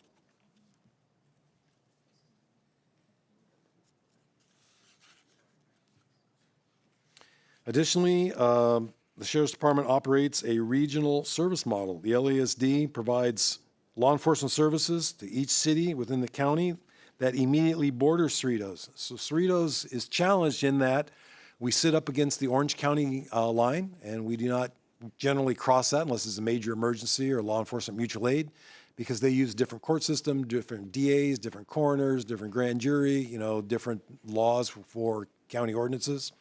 So the city of Cerritos is basically surrounded by all of LA County Sheriffs, Norwalk, Lakewood, and of course we have the city of Artesia within the city, So other than a very small little corner of Santa Fe Springs, which is contracted services through Whittier PD, we are completely surrounded by the LA County Sheriff's Department. So the advantage of that is we can call upon the LA County Sheriff's Department should we need them for any reason. And the deputies are able to operate using the same policies, the same communication systems, same MDCs, same command structure. It makes it very seamless. Should the city elect to transition from the LASD contract to an independent police department, the city would lose access to both routine and supplemental services that are provided by the LA County Sheriff's Department. This point is highlighted in section 7.5 of the Law Enforcement Services contract between the city of Cerritos and the LASD. In part, it states, in the case of termination of this agreement for law enforcement services, the sheriff will only provide such duties as required by law. So it is true that there are county services that are available to the city, like homicide and SWAT, but those would be through emergencies and mutual aid. What you wouldn't get is those folks coming over and providing training and routine assistance, like when the captain calls up and says, hey, can you send additional personnel? That would not be provided per the service agreement, that the sheriff at that point would only provide things that he is mandated to require by law. All the other stuff would melt away. Additionally, liabilities. Historically, law enforcement operates at high margin of risk and liability. There's a lot of liabilities associated with law enforcement. Right now, all those liabilities, risk, and public response is responsibility of the LA County Sheriff's, and that is something that they deal with all the time. The LA County Sheriff's Department operates full bureaus, training bureaus, risk management bureau, to deal and minimize all those risks. Again, that's a service built into the contract. The California Joint Powers Authority, JPA, establishes liability insurance rates for the LASD. The JPIA currently sets the liability surcharge at 12.5% for the LASD contract. That's over $1 million. That's something the city would have to pay in addition. So should the city opt out and select a standalone police department, the city would have to assume all the liabilities and the potential claims associated with operating a police department. Additionally, and this is a principal one here, dispatch and communication systems. These are things we don't normally think about because it's not part of the contract, but the LA County Sheriff's Department functions as part of a county-wide network. It is one of 22 sheriff stations that all work collectively, if you would. The dispatch and communication networks are all tied in. The acquisition and maintenance and replacement costs associated with those items that are incorporated as part of the city contract. So the city pays for no internal computers. It's all built into the contract model. Should the city opt out and elect to form its own police department, the city would be responsible for developing its own dispatch and communication systems, and it currently enjoys the LASD. That's something that we reached out because I know how expensive that is, having once been the commander overseeing those divisions. So I talked to one of my commanders who ultimately promoted to chief, who is now the director of LA RICS, Scott Edson. Talked to him about potential costs. He is a nationally recognized subject matter expert in the field, was in charge of all those programs for the LA County Sheriff's Department.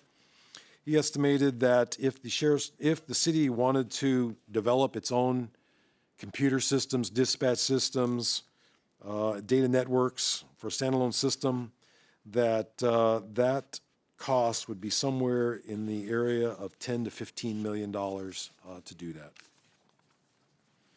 Additional consideration is jail operations. Currently, the LA County Sheriff's Department operates the largest jail facility in the world, in the free world. The operation here, everyone who gets arrested gets booked into the LA County jail systems because it's part of the Sheriff's Department's process.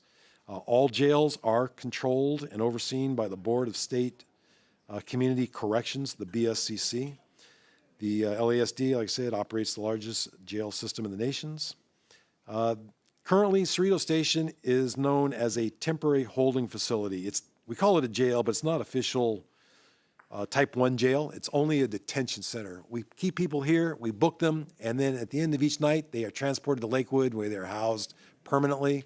One of the reasons why we never wanted this to be a jail, part of the problem would be that in the morning, we would be releasing all those folks to go to jail, to go to the court. About 8 o'clock in the morning, you would see the TST bus pull up on the side of the sheriff's station where the jail exit door is.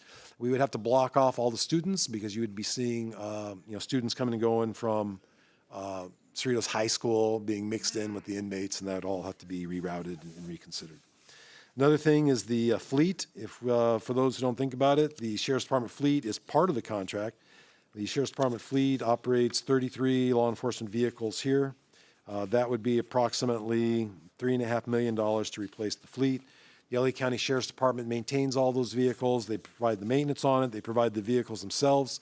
Should the deputies crash one of those vehicles, they are replaced by the LA County Sheriff's Department at no charge to the city.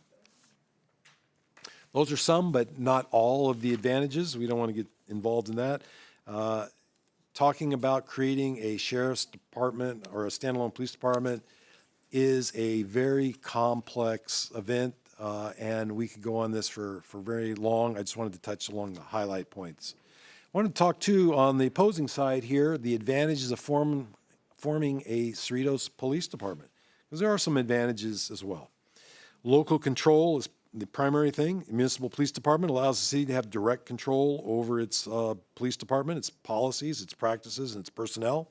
As you know now with the contract, the LA County Sheriff's Department, the city dictates the missions, the priorities, the objectives, the strategic goals that they want to occur, but it's the LA County Sheriff's Department's discretion on how that they will implement the city's wishes and who will actually be doing that. So local control is one advantage. Community engagement, local police department may foster a stronger relationships with residents and businesses because they're local. They're going to have a less turnover rate. The Sheriff's Department is a larger organization. Deputies come and transfer into patrol stations. They learn their craft, they master their craft, and then they go off to become investigators and or promoted within the organization. Customized training, municipal police department can develop training programs that are specially designed to address unique challenges and priorities of the city. So that's another advantage. Accountability with local police departments. There's a direct city oversight of the department's operations on policies and procedures and budgets. There's a local economic benefit for having your police department because of those dollars stay here, all of them. That's not contracted out. So there's economic benefit as well. And additionally, the Cerritos Sheriff Station, through the vision of prior councils and even one of our existing council members here, when they built the station, they built it as a standalone police department, police station facility.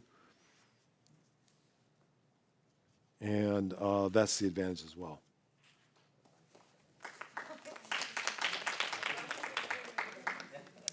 So just a couple quick challenges, and then we'll move on. One is funding, to identify the funding for that. All right, we can move on. Thank you. With council, I know you have the report. If you like, we can just skip ahead to response times, unless we want to explore the staffing models and things like that. That's all right. Thank you, Daryl. Does the staff, the council has any question for Daryl? Councilman Johnson? Thank you. Thank you, Daryl, for that very thorough report. I appreciate it. And for the swiftness in putting this together since our last meeting. Real quick, on the drone program, I know that has to go through COC, the Civilian Oversight Committee, for final approval.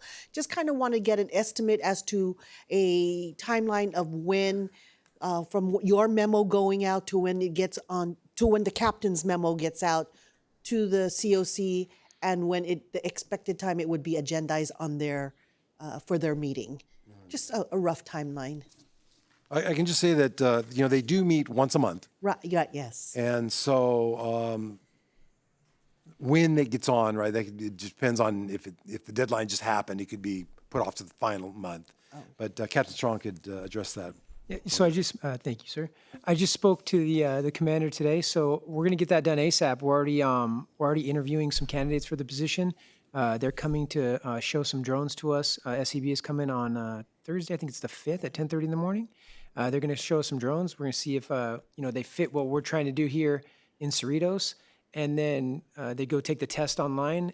And after the test, once they complete the test, they take a course through a Special Enforcement Bureau to certify them as drone operators. And at that point, we should be on the same timeline. I'm hoping no more than maybe a month or 2 months. That's the target date that I'm aiming for. Just depending on some certain circumstances, such as passing the test online. When is the availability for training for SCB? How fast can we get the memo generated and sent up, and when's the next COC meeting, and things of that nature? I will definitely keep Daryl apprised on that, and that way he can keep the city manager notified, and as you guys as well, man. Okay, thank you. And also real quick on the rebate program for our residents, I know right now it's not a budgeted item, so it would have to be, we would have to dip into the reserves, but certainly, city manager, that's something we can consider to be included in our 25-26 budget, right? If Yes, we thank did you. not want to go into the reserves. Thank you, Councilmember. Yes, that's correct. Any of the items that are presented for discussion can be handled either in the short term by looking at our reserves, or if the council directs, we can build it into the upcoming fiscal year budget as part of the overall package in a few months. Thank you. Okay, Can I? Frank, go ahead. Thank you. Thank you. Picking up on Linda's question, though, for these additional crime abatement options, can we approve them tonight? Can we approve any or all of them tonight, including ones that require? Sure we funding? can. The council can provide direction. The caveat is that there may be some items like contracts that would have to come back for formal approval, given certain dollar amounts, but direction can be given to then secure those contracts and bring them back. If there's interest in looking, for example, at fines, changing those, that would require other actions like ordinances, resolutions, and such. But we can approve, for example, the Southwest Patrol Security Guard program tonight. Yes, we can, absolutely. Instructing you to move forward with that. And we can approve the additional CSO patrol vehicle, for example, tonight. So I had a question about that additional CSO patrol vehicle that was proposed, item number 4 of the additional crime abatement options. Do our CSO patrol vehicles have Alper cameras or only deputy vehicles? Only the deputy vehicles. And that's because if they are alerted to a felony or stolen vehicle, CSOs are not armed, they're not policemen. It's the deputies that would engage them. Do all of our deputy vehicles have Alper cameras, or is it only a limited number? No, sir. We have 6 of them that are equipped with Alpers. Do we have any deputy vehicles that do not have Alper cameras? Yes. How many? There's 27 total. We rotate them, but the 6 that are equipped with that, we make sure they're out in the field, and we put them with our SAO team. But we contract for them, so whenever we purchase them, they usually have a shelf life of about 5 years. Then the technology needs to be replaced. So right now we have 6 of them, and they are just about ready to be replaced. Okay, thank you. So we do want to spend our taxpayers' dollars wisely. We have 6 deputy vehicles that have Alper cameras. Would there be any additional crime abatement benefit by increasing that number more than 6? Not too much, in the sense that on the PM shift, we may just have 6 cars out, and they'd be using the Alper cars if they are available. So we don't have all 24 cars out at one time. They rotate, but generally the same cars that are assigned to patrol are the ones that always go out unless they're damaged or they're in for maintenance. And the reason why that, they do rotate them around to make sure that they all have the same approximate mileage. We don't want them all wearing out at the same time. We have to replace the entire fleet all at one time. So they keep rotating them on a way where they can rotate the vehicles out and get them replaced periodically. Please let the city council know in the future, the moment you and Captain Strong determine we need more than 6 deputy Alper vehicles. And then you talked about the Alper security camera trailers that will be put out at the entrances to residential communities. Yes. How many did you say the plan was to have Alper security camera trailers? Right now, we're looking to contract for 1. As a pilot program? As a pilot program, yes. Okay. And how many stationary Alper cameras are in effect right now? Well, there's actually 13 cameras that are actually functioning, but those are at the 5 intersections around the mall and the auto square.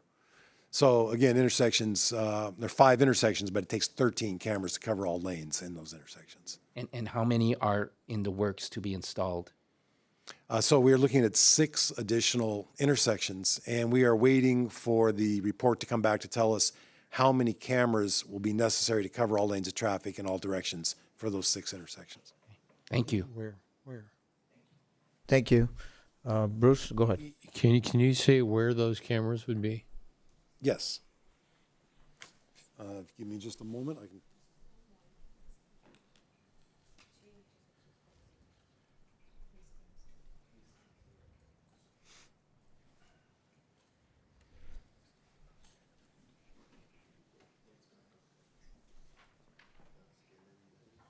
Yeah, that's, I got it listed right here. Just take a moment.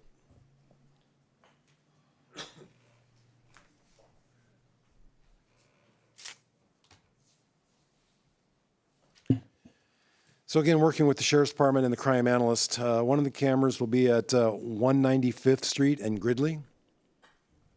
Another one will be at South Street and Shoemaker.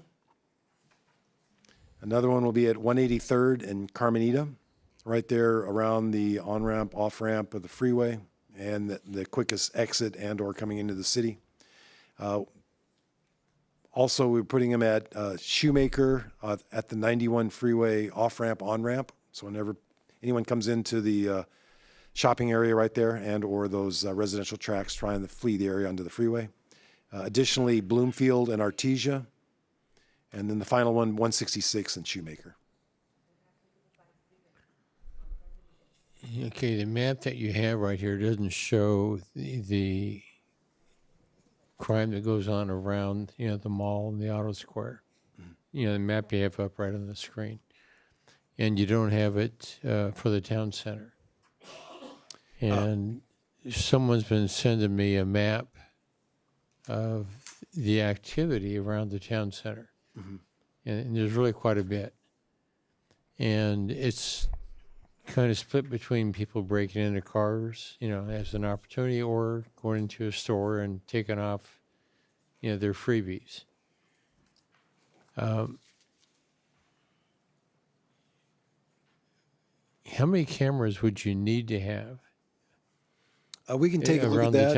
Around the town square. Yes, sir. Town center. We could do that phase 3. To be honest with you, phase 2 was around all the town center and everything, but in light of the public's request and the focus on residential burglary suppression, we reallocated those cameras that were originally going to be in all the commercial areas to put them in the residential areas in support of abating residential burglaries. So we reprioritized the phase 2, if you would, from the town center that you're talking about into the residential areas to support, reducing burglaries within the residential tracts. But to answer your question specifically, we would have to go out there and take a look. It is pretty easy because there's some natural barriers there in the way the streets are designed. It wouldn't take a lot. That could be either added to phase 2. The reason why we limited to here is that's within the allocated budget that we had. But if council is willing to increase budget and or wait till phase 3, if you would, then we could look more comprehensively at the Cerritos Town Center. The reason why I bring it up is I've had a number of businesses over the years locate here because they felt safe. And we're seeing businesses move out of areas where they don't feel safe. And I would rather err on, spending a little more money to address this, quicker. And the other part is when you're looking at trying to suppress crime, in a prior life, I said it on meetings on, homeland security issues, with a private corporation. And they were, what I sat through was a presentation where they used the cameras that are all throughout England. And they could, based on what the camera sees, predict, a crime that's happening right on the spot. And that would result in a much quicker response time. And that was over, I'd say almost 25 years ago. And I know the whole thing has grown and matured. Have we looked at trying to use cameras to help identify crime before it's even reported? I'm familiar with what you are referring to. We don't have a active center like that. Large cities do, LA, New York, even Las Vegas, in the casinos, all those kind of things. They monitor everything. That would require a very robust camera system that would probably have to be built out over years. They're very expensive. And then we would have to develop within the station and hire additional personnel to monitor those. Because even though AI is available to provide you with some clues, it still takes a human to take a look at that and see if it's a crime unfolding. So it is something that we can explore in greater detail if you like.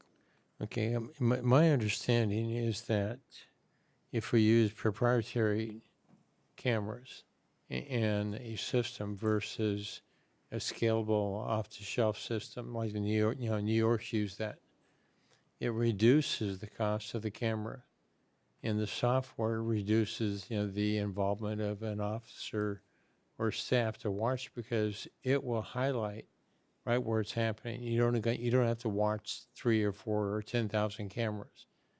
The software does that for you, and that's what's been in use now for a quarter century. Yes, you'd still have to have someone in the room, but I'm familiar with that, yes. Okay, well, when we kind of looked at it before, our staff, prior to you, came back and we had used a particular piece of software, and it was good for, say, 25 cameras. If you want to go to 100, you got to buy all brand new software, all new equipment. That's not what New York has done, because when they started out, they were in that mode, and then they went to one that was much, much less expensive and much faster and better for them. Not that they're using it right now, but personally, I would like, if when it comes to the time, is have council, authorize staff to look into it and do a pilot program. Everything we've done with this, sheriff station has been to increase response times. The time it took to drive a car or to have it serviced between here and Lakewood, we eliminated all that by having this station. So the city has put a high priority on response times, and I think that the use of cameras, and the software there, can help us get there much quicker.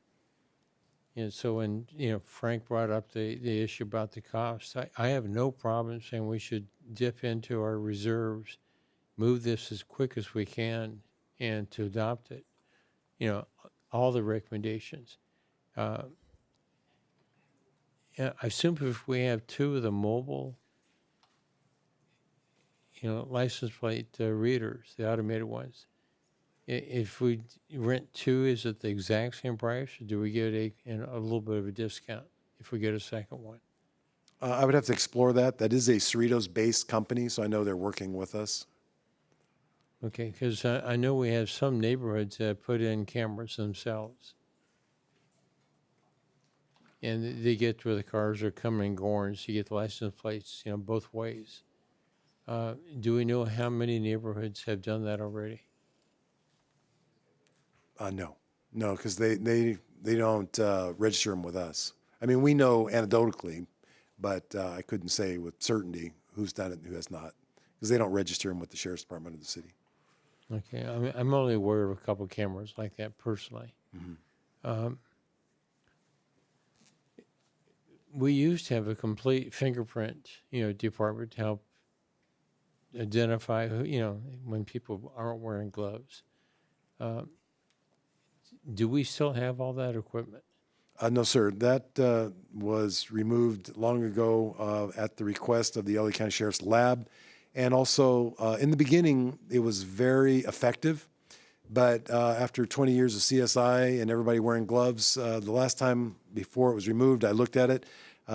We ran that program. It was expensive, and we only identified 5 people in a year, and none of them resulted in an arrest or prosecution. And in addition to that, the LA County Sheriff's Department had new higher standards for certification, and they had problems with certifying and overseeing a satellite lab. So they brought all that back to the main laboratory there, crime lab in LA.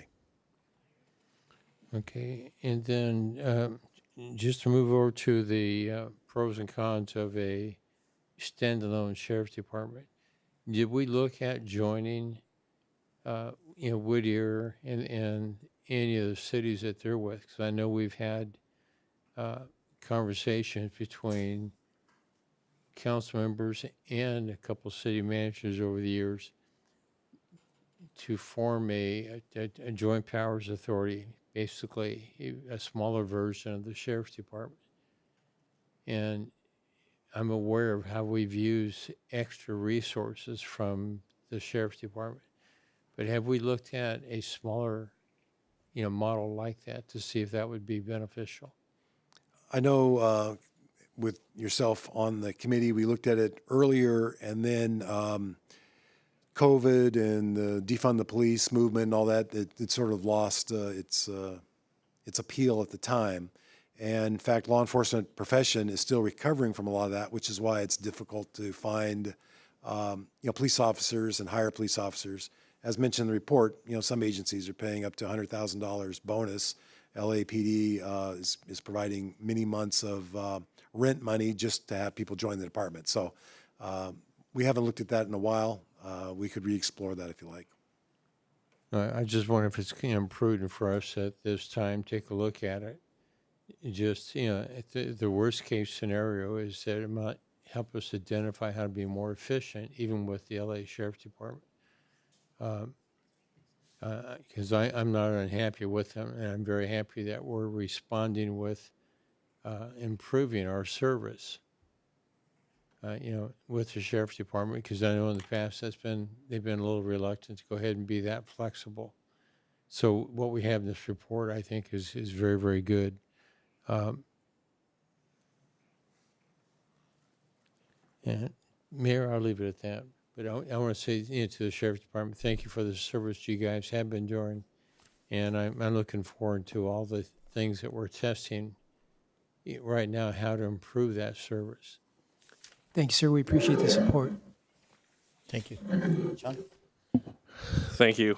Thank you, Captain. Thank you for the report, Daryl. So a few things I have on a list here as we're going through the report. And I want to just thank you for the audience for being patient to listen to the report. And if you do need the whole report, it is online. I know we kind of cut Daryl off kind of early there so we can get to what we need to do. But these changes that took effect after the last council meeting, they've been fast and responsive. My question is, why can't we do that all the time, right? In essence, who makes those policy changes? Like you stated, Captain, that you changed the policy for burglaries to priority calls now. Was that something that those changes were made by yourself, or did you get approval through sheriffs?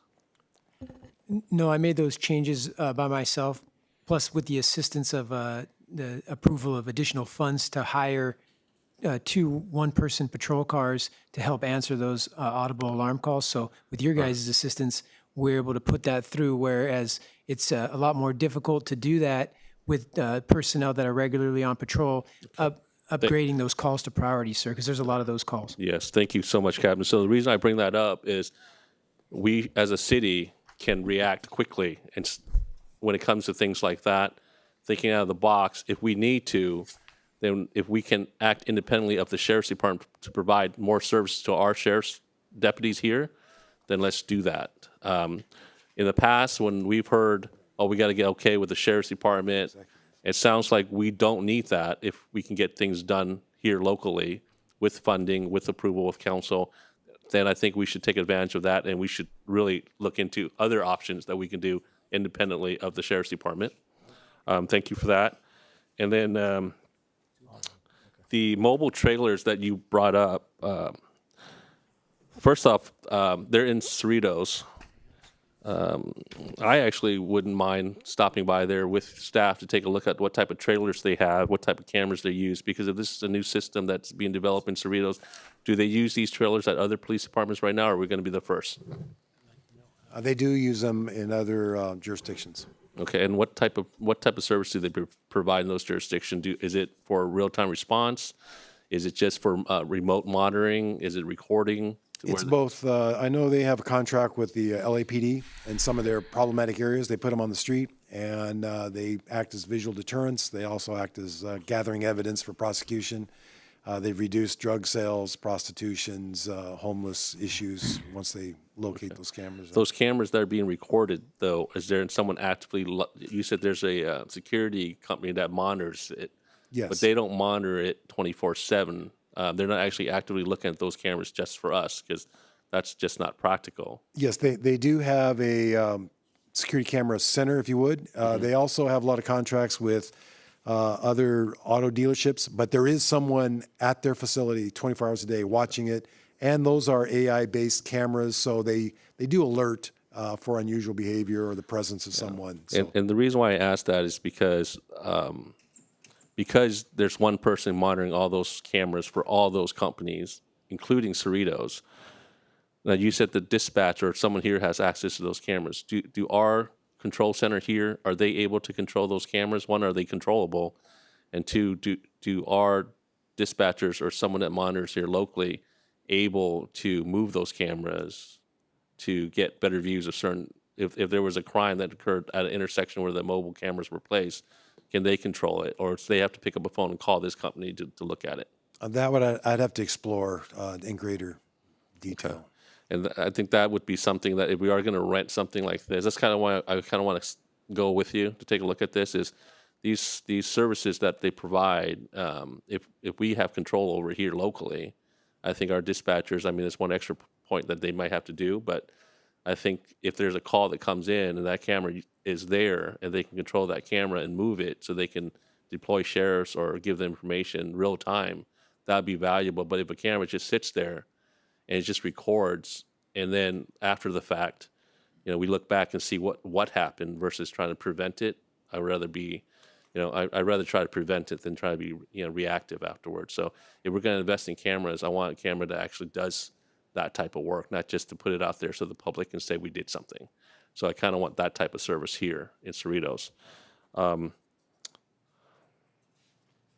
Private security cars, there's security companies everywhere.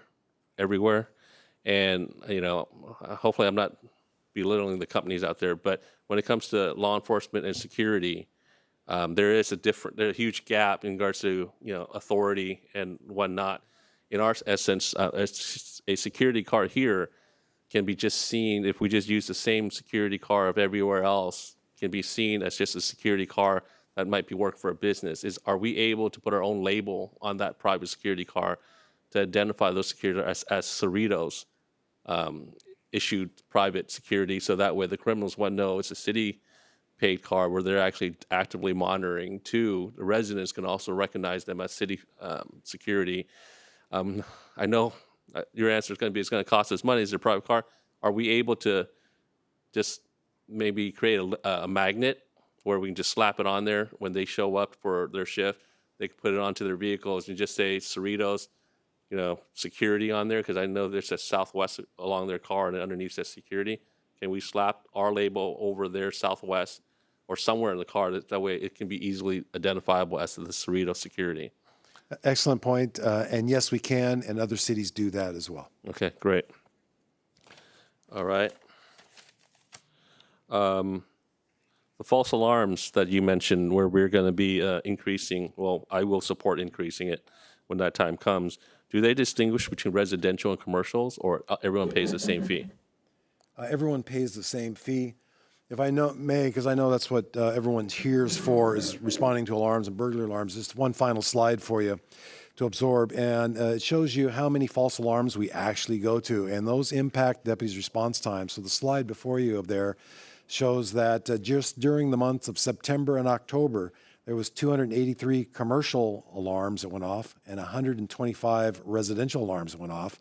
Of that, 90.8%, 99 out of 10 commercial alarms were false, and 68% of residential alarms were false. And you can see by the red line, the gray line represents the total number of alarm calls dispatched or received by the station. The red line shows how many of those were false. And so by resolving the false alarm issue and removing or minimizing that red line, then deputies will be able to respond there much quicker. And, the resources can be used appropriately. So just wanted to show you to the extent that problem actually currently exists. Thank you, Daryl. And the reason why I wanted you to separate that, my question is, in fact, commercial alarms come at a greater number when it comes to the false alarms, creating officers, but not just one deputy. Sometimes you send 2 cars, depending on the size of the commercial building.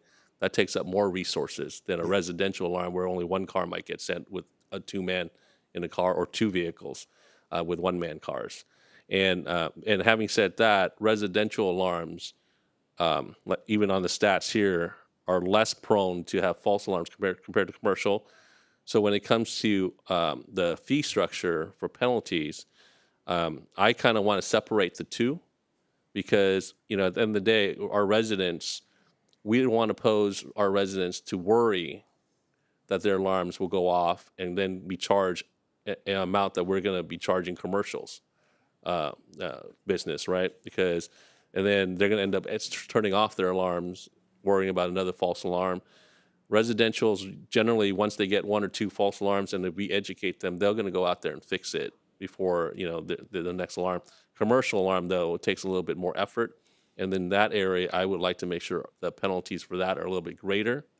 And I don't want to turn residents away from installing alarms with the concern of, 1, not reporting it, 2, turning it off if they're constantly getting false alarms. But there should be a fee structure for residents as well, but not as high as commercial. Let's see here. Now, one of the things that was brought up by a couple of council members is that the outburst cameras.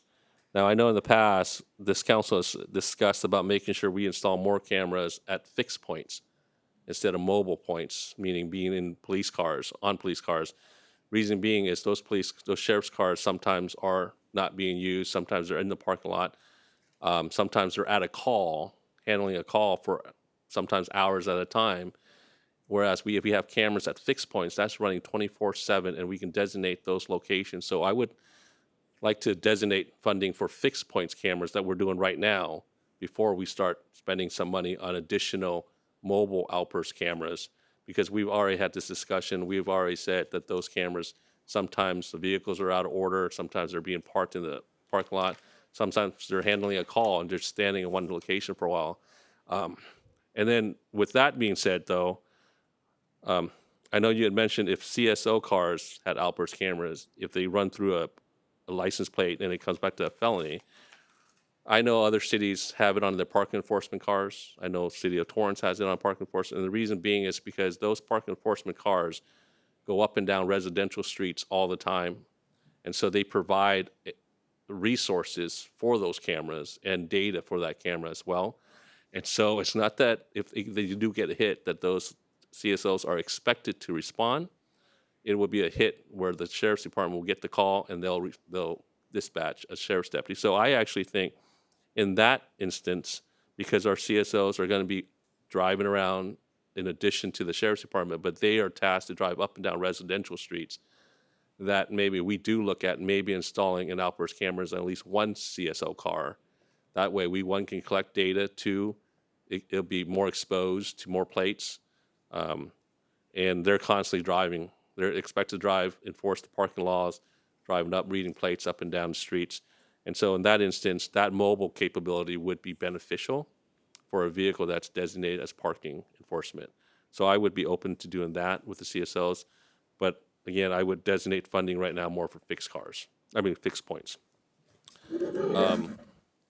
And then I know we talked about LASD, the benefits of having them versus the challenges of having a police department. I agree. Los Angeles Sheriff's Department is a good sheriff's department, large sheriff's department. And one of the things that you had mentioned, how we get the resources from them, that's also the downfall of the sheriff's department, because sometimes those resources are stretched thin. And because we're not able to provide that resources here at Cerritos all the time, that may hurt certain contract cities, right?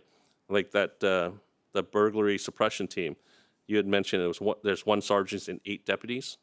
Is that for the whole county or a portion of the county? There's multiple teams, sir, but they cover and respond throughout the county. So, okay, I guess my question is, how many of those teams do we have access to? If it's, just one team and they have to move around to other cities, is it a region that they just address? I would love to have them in our city every single day, but I know because it's a county resource that's additional, they get spread thin, they get reassigned other locations, other days of the week. So having said that the sheriff's department is a huge resource, it's also, the problem is they're spread thin because of all the contract cities. That's nothing negative against the sheriff's department. I think one of the things that maybe the county supervisor needs to look at is, because the county supervisor controls the funding for the sheriff's department. And if they're stretched thin, and I'm going to say it, our county supervisor needs to look at this as well and maybe start funding the sheriff's department more, because I know in the past they had cut the funding because of the former sheriffs. I don't know what the status is with the new sheriff, but that ultimately affected what's going on today. The city of Cerritos is not the only city that's short. It's county-wide. So the county supervisors need to identify this as a problem, not just for Cerritos, but all the contract cities, Lakewood, Artesia, Bellflower, and say, hey, we need to start looking at the sheriff's department and provide funding. Our city is doing it on our own. But at the county level, they're providing the service to the sheriffs who provide service to us. And that's one way we can make sure that we don't need to go to a PD, that the sheriff's department provides the services that we expect. And you didn't get to that report, but the things that were good about a local PD, the community stuff, you did mention some of it. I looked at every single one of those things that were good, why it's good to have a police department, and every single one of them can be implemented by our sheriff's department. But for some reason, it's not, right? And I know some of the reasons is because the lack of support for our captain at the sheriff's level, because he's sitting here, he's hearing the brunt of our complaints, and he brings it back to his commanders, and they're like, well, our hands are tied, right? So, but some of the things that were mentioned, communities and, the public relations and all that stuff, we can do it today. And you are doing it, Captain Strong, and I appreciate that. So some of the stuff that we can have as a police department, we can have also as a local sheriff's station here. So having said that, I when the time comes, I know we got public comments coming up, and, I agree. The funding is necessary. And I'm good with taking money from the reserve to provide the safety for our residents. But I want to do it in a way that's actually very effective, not just to say that we did it just to, I guess the saying is to throw money at the problem. I don't want to just throw money at the problem. I want to make sure we're making sure that we do it the right way and making sure that the end result is what the residents expect and deserve from us up here. So, and with that, I just want to make sure that when we dive into these things, that we do it with the experience of you, Daryl, the captain, and then, other local safety personnel. And I've said it many times, you can pick my brains as well, especially when it comes to the technology side, the cameras, the drones, and so forth. That's what I used to do, for a living. So, but yes, so that's all I have. Thank you, Mayor. Thank you.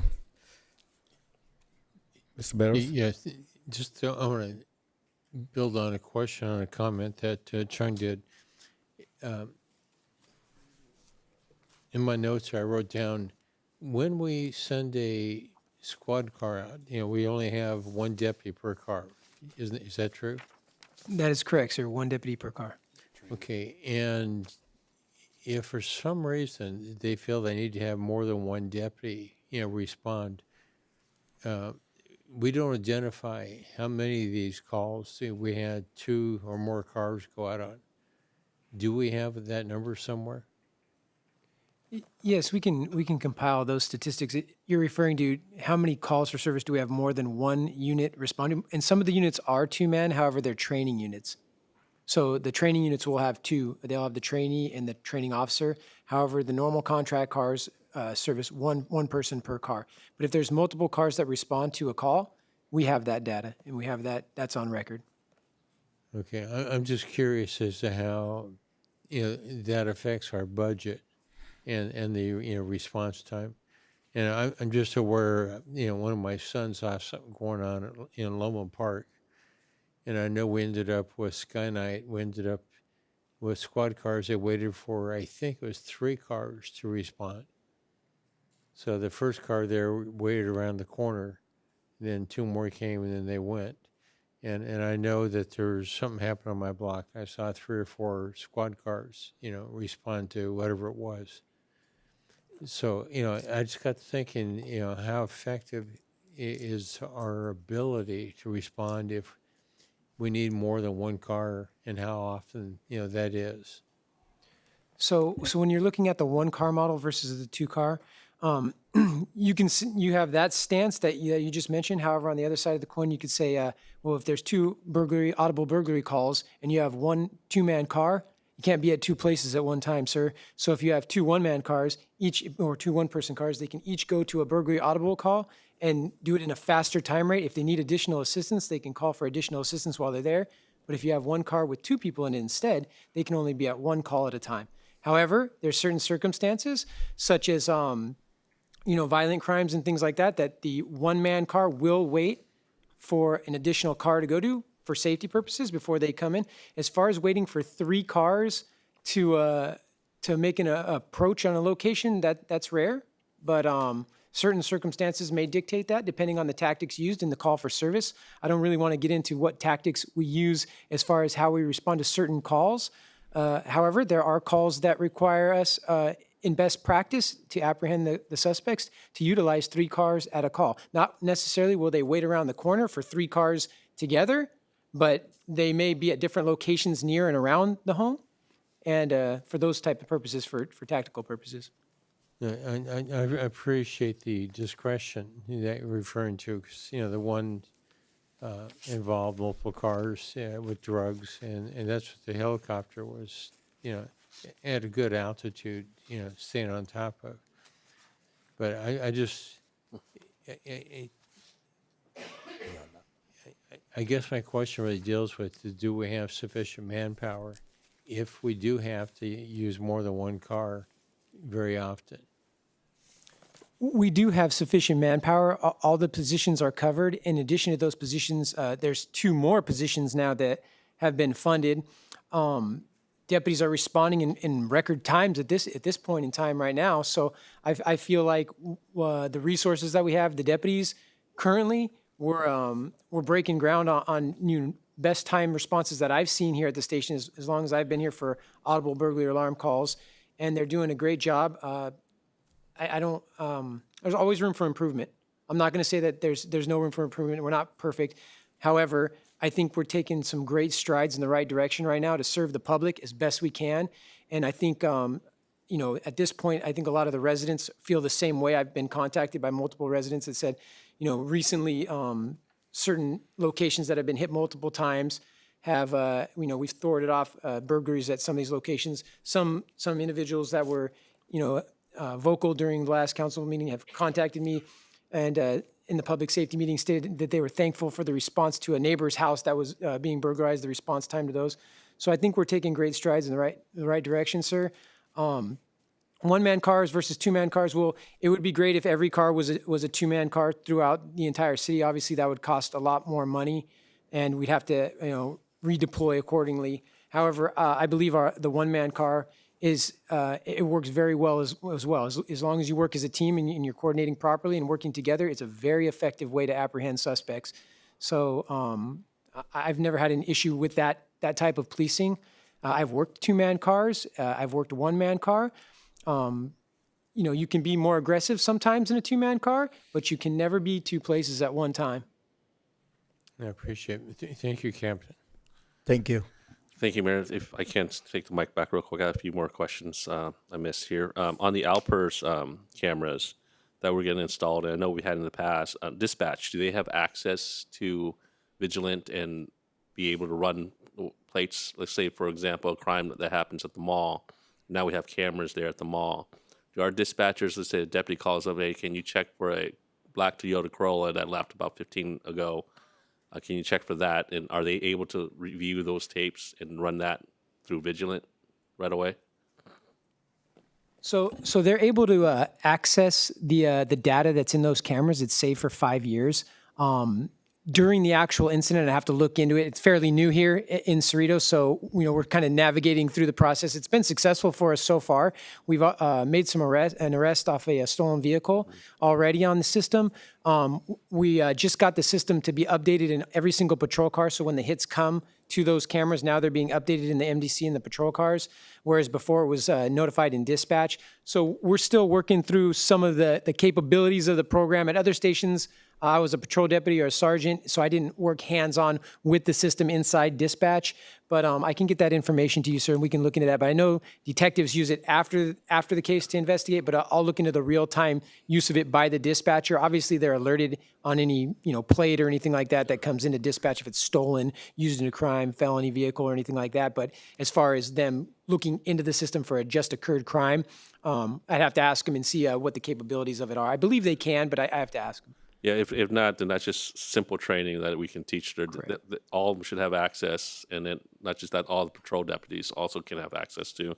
That way they can just run and check, see if a car just passed, and then they'll know where it went and so forth.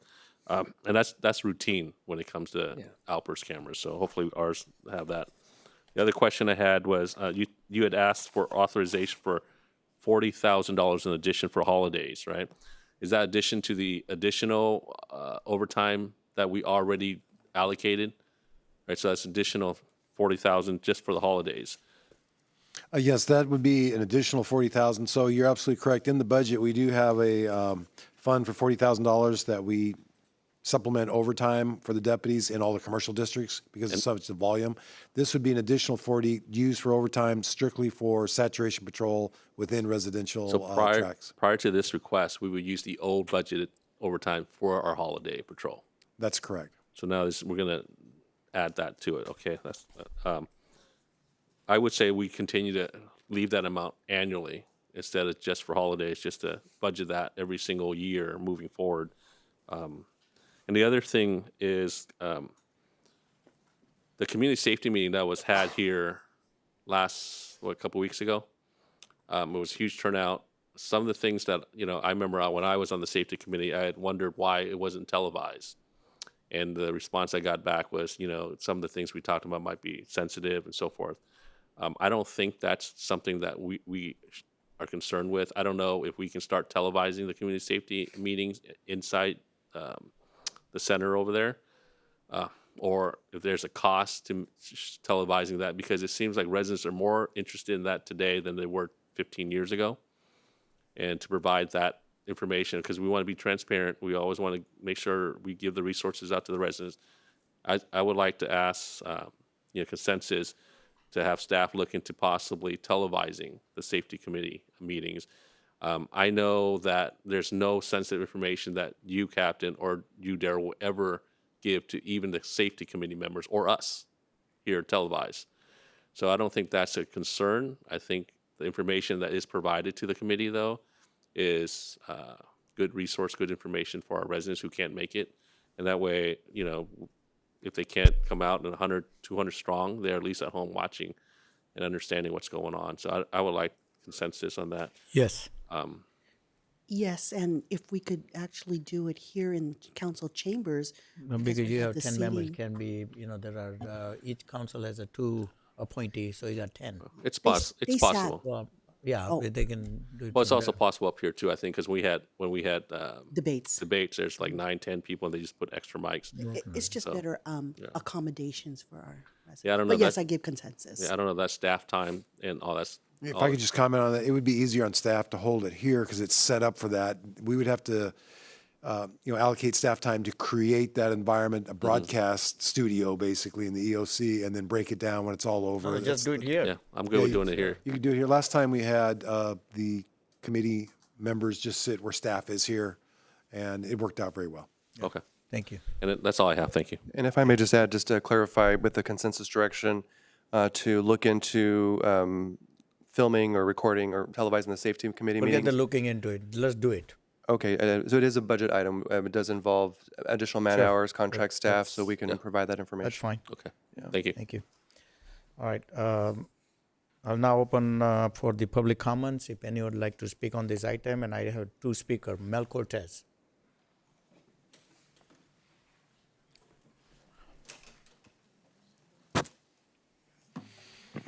I'm Mel Cortez, resident of Cerritos for 33 years.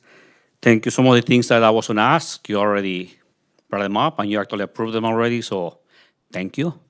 The televising the safety committee meeting, that's something I think residents wanted. They've been asking. Had a few people saying, how come we have to watch I don't want to talk about other commissions that are televised, but they said that they're more interested in safety. So thank you. That was something that I was going to ask right now. You also talk about LRPR on parking patrol vehicles.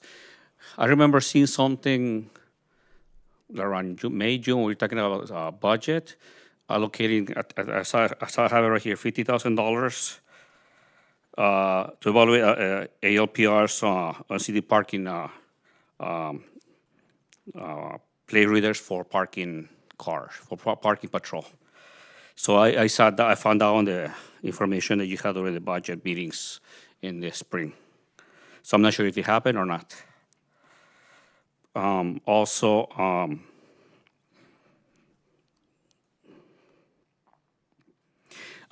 Another thing that our safety manager didn't mention right now, but it's something really good.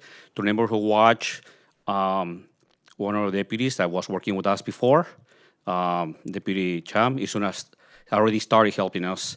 And I was trying to organize since last May a neighborhood watch captain's meeting, and he actually already took care of it. Although you are welcome to come on Wednesday, this Wednesday, the 4th, at the Community Safety Conference Center at 6 p.m. That's the first meeting we had in a few years, but that's really good. That's part of what's been going on since last month. There are also more, I think since about the last 4 weeks, I saw at least 4 patrol vehicles just driving around my neighborhood without having to call them. So that's happening. So somebody else mentioned that. So they're patrolling their neighborhoods just on their downtime, I guess. I know there's not a lot of downtime, but when there's downtime, it's good just to go around and patrol the neighborhoods. And of course, we came here last month talking about crime, and it happened to my neighbor next door, fumigation. It's the 3rd time in about 7 years that somebody breaks into my neighborhood. Neighbors have one to the right, one down, and now one next to my house, while they were fumigating. So I'm not sure how often that happens in the city, but that's already 3 just in my neighborhood in about 7 years. So I know we used to have, it's already 0? Continue. Okay. I know we used to have fumigation alarms to check out from the community safety office a few years ago. I know we don't have them anymore, but I'm not sure why or if it's possible to get them again, because that's something that I think will be good for the neighborhood.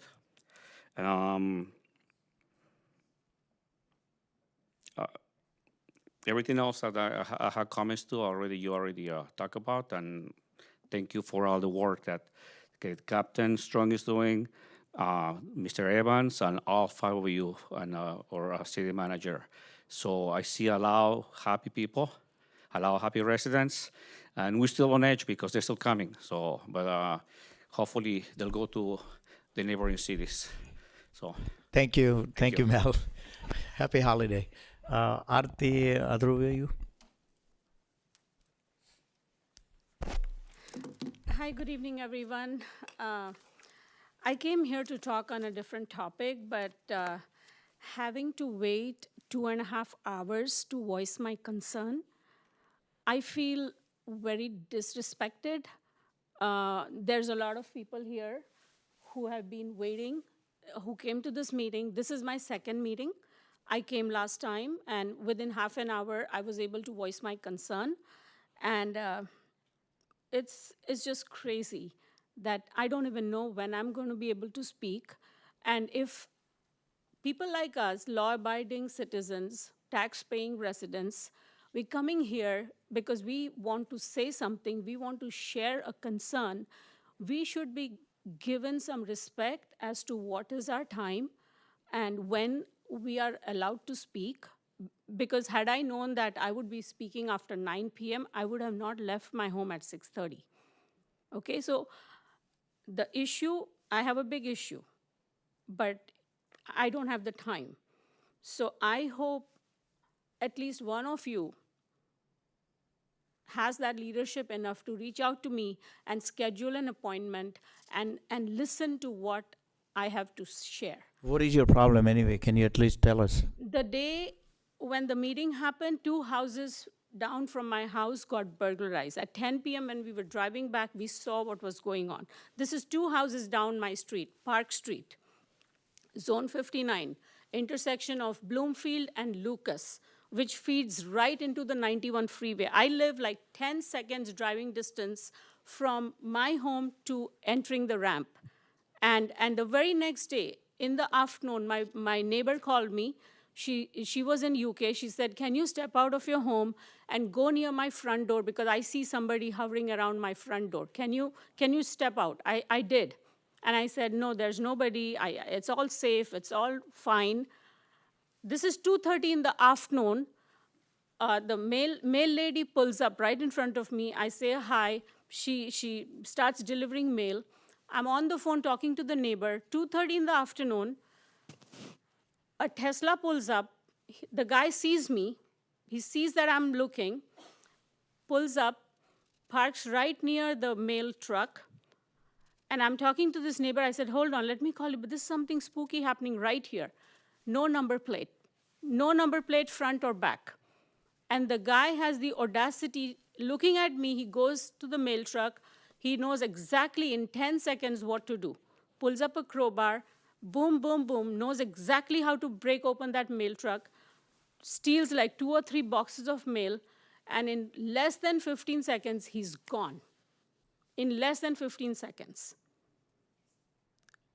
And I called and I had sense enough to save Cerrito's sheriff number in my favorites. I called 911, they came. But point I'm trying to make is there's so many things happening in our neighborhood.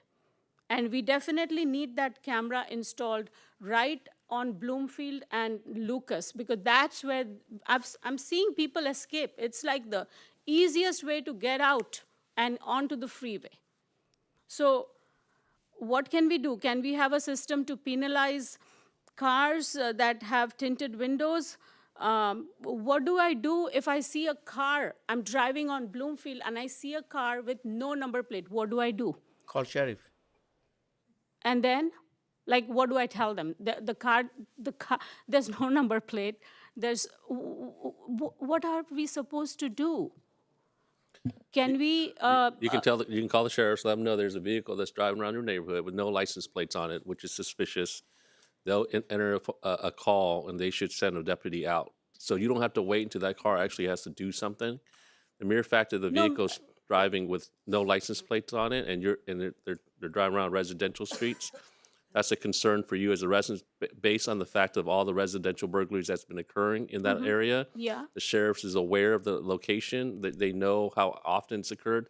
Based on that and all the information, the fact that if you called and they said that, or you told them that there's no plates on the car and the location, they'll send a deputy out there.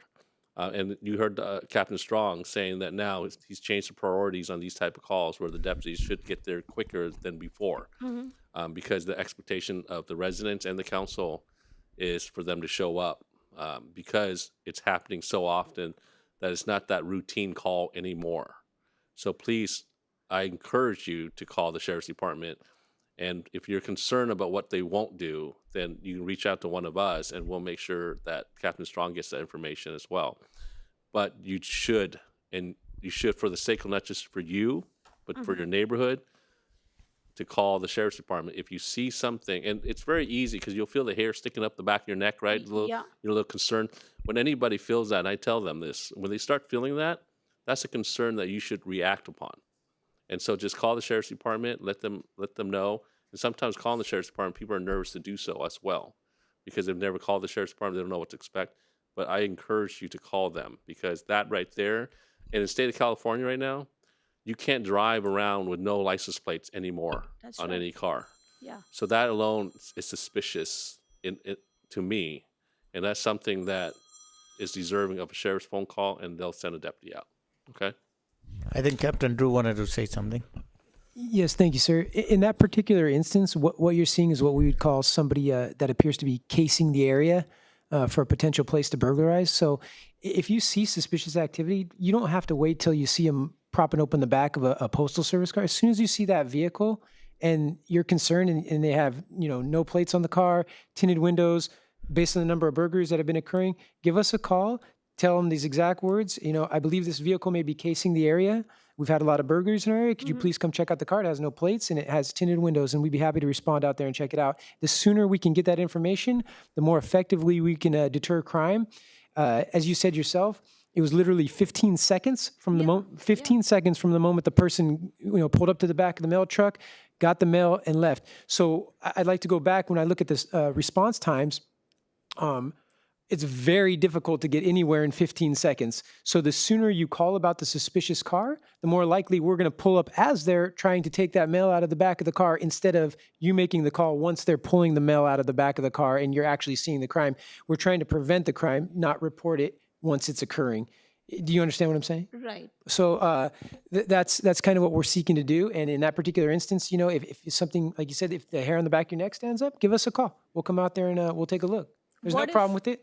What if I'm driving on Bloomfield and the car in front of me is going with no number? What am I supposed? Call the I'm sheriff driving again. and there's a car right in front of me, driving ahead of me, no number plate. Am I supposed to call and follow the car? Anytime you feel that you need to call the sheriff's department for any reason, You don't need to follow the car. you just can call the sheriff's department. Call the sheriff. Anytime you feel that you think you need to call the sheriff's department, you pick up the phone and call them. You tell them what the situation is, and they'll evaluate it. Okay. But that's not going to be like a false, because they're going to say, "Where's the car? What car?" I'm like, "It's Well, they gone, are gonna ask you where's the car. Right. They are gonna ask you what the car's doing, and they're gonna ask. And this may be a common question for the dispatcher, but not common for someone who hears it. Is what are they doing that's suspicious? Can you describe it? Right. Sometimes people don't know what the term suspicious is to them. Right. Just merely driving down the street with no license plate. Today's age, because of what's going on in Cerritos, that is suspicious. That is concerning. But anytime you feel you need to call the sheriff's department for any reason, you call the sheriff's department and you let them know why you're calling, and they'll evaluate it. And they'll let you know what resources they can provide for you. Okay, so don't ever be concerned about calling the sheriff's department. The false reporting, that's something where you intentionally call and make up something. Right. So if you're not doing that, you can call the sheriff's department for any reason, okay? I want you to feel really comfortable about that. Okay, thank you. Thank you. Next I have is Jignesh Mehta.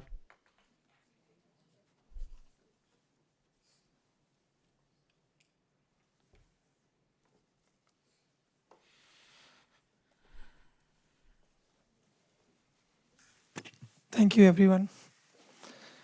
I don't know, I have a mixed feeling today. After speaking up here last time, my pharmacy got burglarized again on November 23rd. Couple of things that we did to deter the crime, and thanks to the police department, the response in time, they didn't make it inside the pharmacy.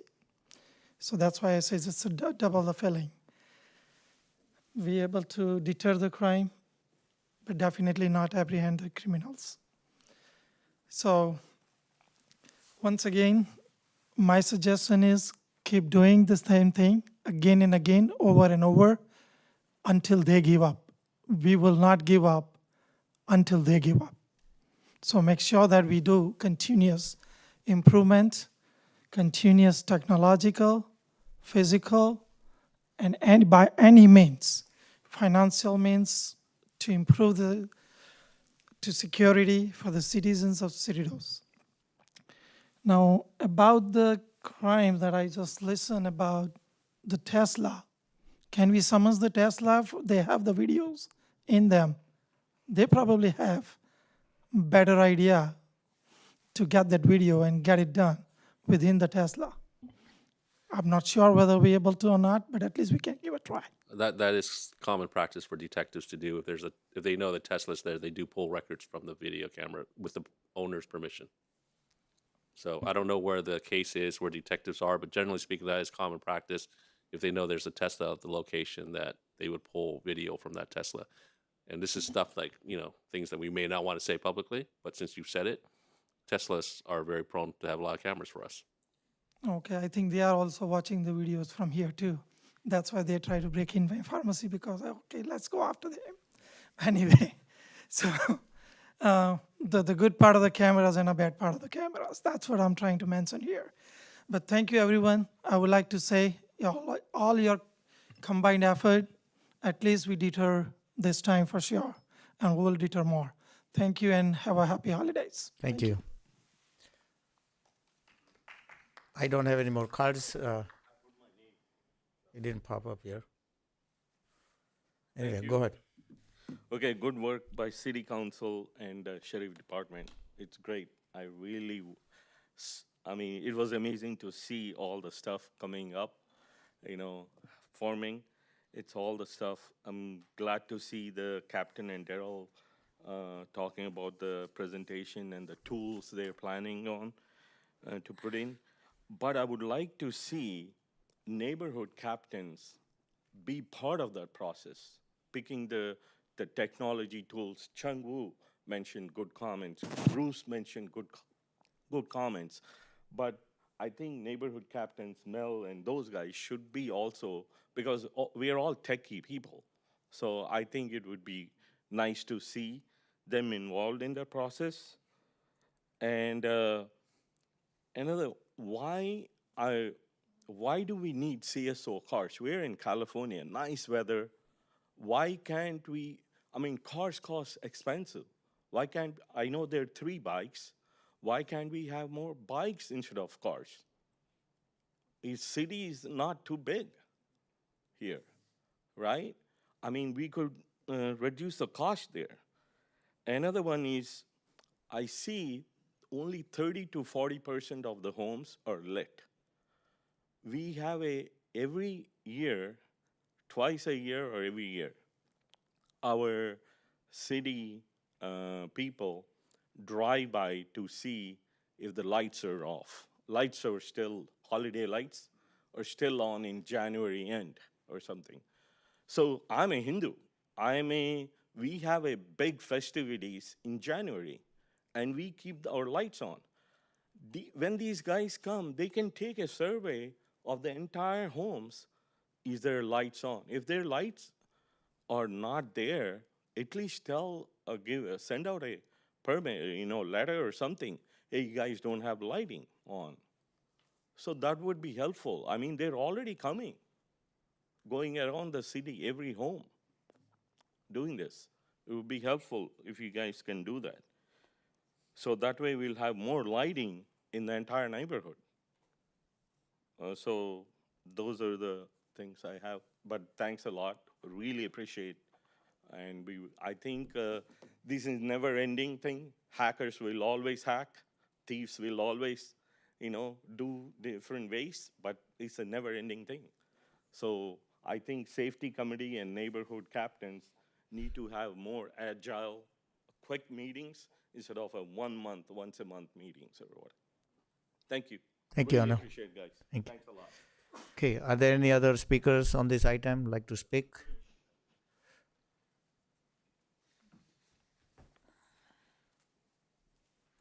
Hello everyone. I'm Brij Kumar. So just some comments which I was taking in the presentations and everything. So overall, really, we see the focus from last time to this time and really appreciate it. Thank you very much, everybody.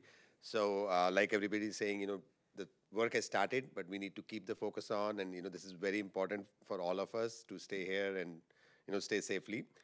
A couple of things, one thing which was always coming earlier, that proposition which just got passed, right? With $0 bail release, something like that. I don't know the exact proposition, but that is 36, right? That got passed. So I don't know how that changes it. Like, when did it get implemented on already, or has that made any impact? Have we done anything different from what we were doing before? So I would like to know that, because that happened, right? So our vote went into it. I would like to know, how it impacted. So that's one. The second thing is this. We're talking about a lot of technology here, which is good, and a lot of different ideas. One of the things which I was seeing, there's so many dots, right? So many burglaries happening, not only in Cerritos, everywhere around. So many things, right? So one thing which I saw at the Shadow Park, because it's kind of gated community, maybe the dots were not there. We can look into it, but why are we not doing that? Like, if the neighbors are okay in some specific places, right? If the neighbors are okay and we can seclude that place with the gates, why we would not encourage that? I mean, how does it hurt when there's so many burglaries going on, right? And it's not stopping. And we're seeing, we're increasing the budgets, this, that, so many things we are doing. Why not just that simple thing? Even if it's not gated by security, just, by some auto kind of a thing, right? And especially if the neighbors are okay to put those gates, at least we should see, how those can be done. Where it can be secluded. Like, not every place this can be done, but if it can be done, this should definitely be taken. I think this will right away, it's high impact thing, and you can see from the statistics, which, or at least a diagram which I was seeing, whatever was being shown, right? Then the other thing which also comes to like this drone, I really like that, if we can do that, but we should also have some measurable kind of, like, what are we going to get out of it, right? So one is like, if it's very simple to see, like we were talking about the cars which don't have, number plates, right? So I hope that, we can have some measurable things that, okay, drones found, these many cars, simple things like that, that will really, show us what's happening. And I'm sure, we want to spend money in this, but at the same time, we also want to know how that is impacting, right? And, if there are some measurable kind of happening, these are simple things, it looks like that, right? At least drones should be able to see it. That will really help. One other comment, I think, the last one is that, I mean, this still, those so many dots of, like burglaries is not normal. Not only this year, in past history. So whatever we are saying that, LA County, like the LAPD and LASF are the, like best of the world cops, I don't know. Like those burglaries are not showing it, right? I mean, there's so many burglaries. It's definitely not good. I'm not saying 1%, but the whole stats, it's not working. So the point is that, when we are getting so many advantages of going with the LA County people, I can see that, yeah. And I can also see that, you need a lot of work. It's a complicated process to have your own risk department, to have your this department, that department. Not one person can do it. It's a huge exercise which will have to be, be done. But I think it will be really useful to not have just the pros and cons of those reports, because, that we understand, right? Point is, if somebody really gets into it and sees how it can be done, not what are the difficulties, because there are always, ways to do it. Meaning, you can have some, common risk departments, common this department, but still have the, certain things different. So there are ways to do it, but the idea is the consultant should go in and really see how it can be done. Because I think there are a lot of advantages, like, Chong, you said, to have it separate, and our priorities to be held that way. And I think we are paying a lot of taxes here with the property, whatever it is. I think we can do a better job. I mean, that's my gut feel, which says, I don't know. But we should really see at, what dollars we are spending, and, what can be done. And really how it will be done, not only what can be done. I think a report should be made, how it can be done. So those are the only comments I have today. Thank you very much. Thank you. Anyone else like to speak on? Okay, come on in.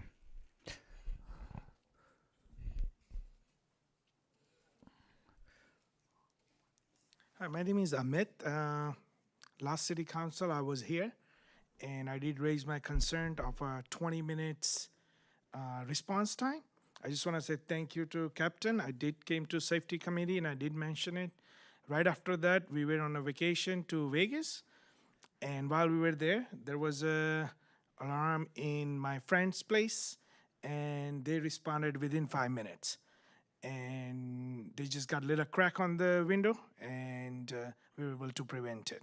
You just heard about Jignesh Pharmacy. He's also one of our friends.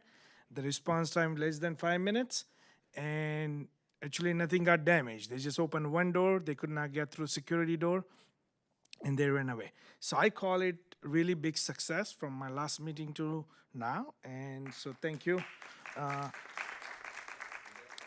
I know some people here maybe come first time, they did not see that frustration in every citizens last time to this time, but I think the improvement is 100 times more than what any residents would expect. Still, we want to do more and things. Thanks for considering that $40,000 for rebate program for residents.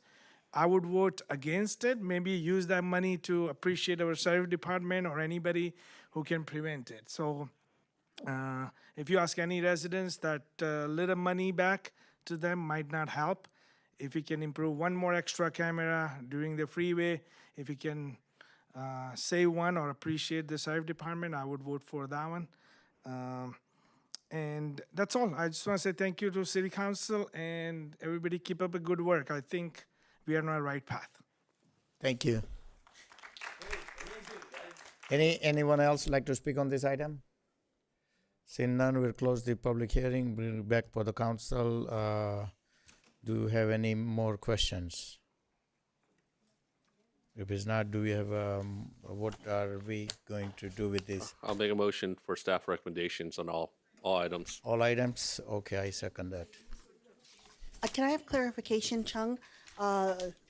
All items for the 6 items for the additional crime abatement options. Yeah, and then the additional, So we're not addressing the Cerritos municipal ordinance right now? that's, Because I don't think that was that number 6? But they have to bring it back to us, I guess, when we say we're all 6 items.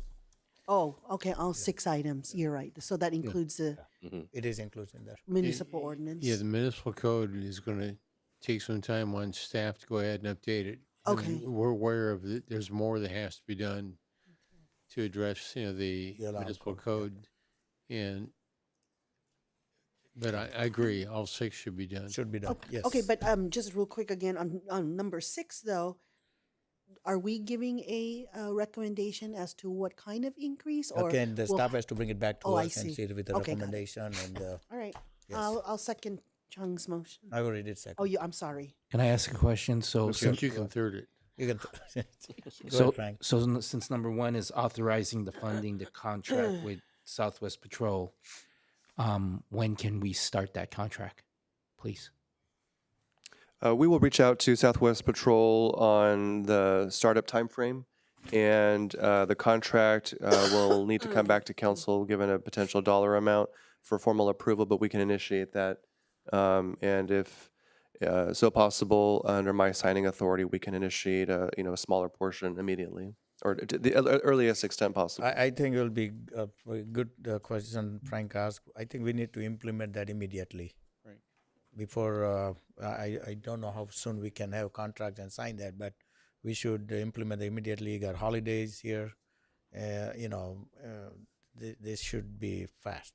The intent is noted, and we will do our best to have it started as early as possible. Okay. And also, any contract that needs to be approved by the city council, can we have that approved at the December 12th city council meeting as discussed by Councilmember Barros and myself?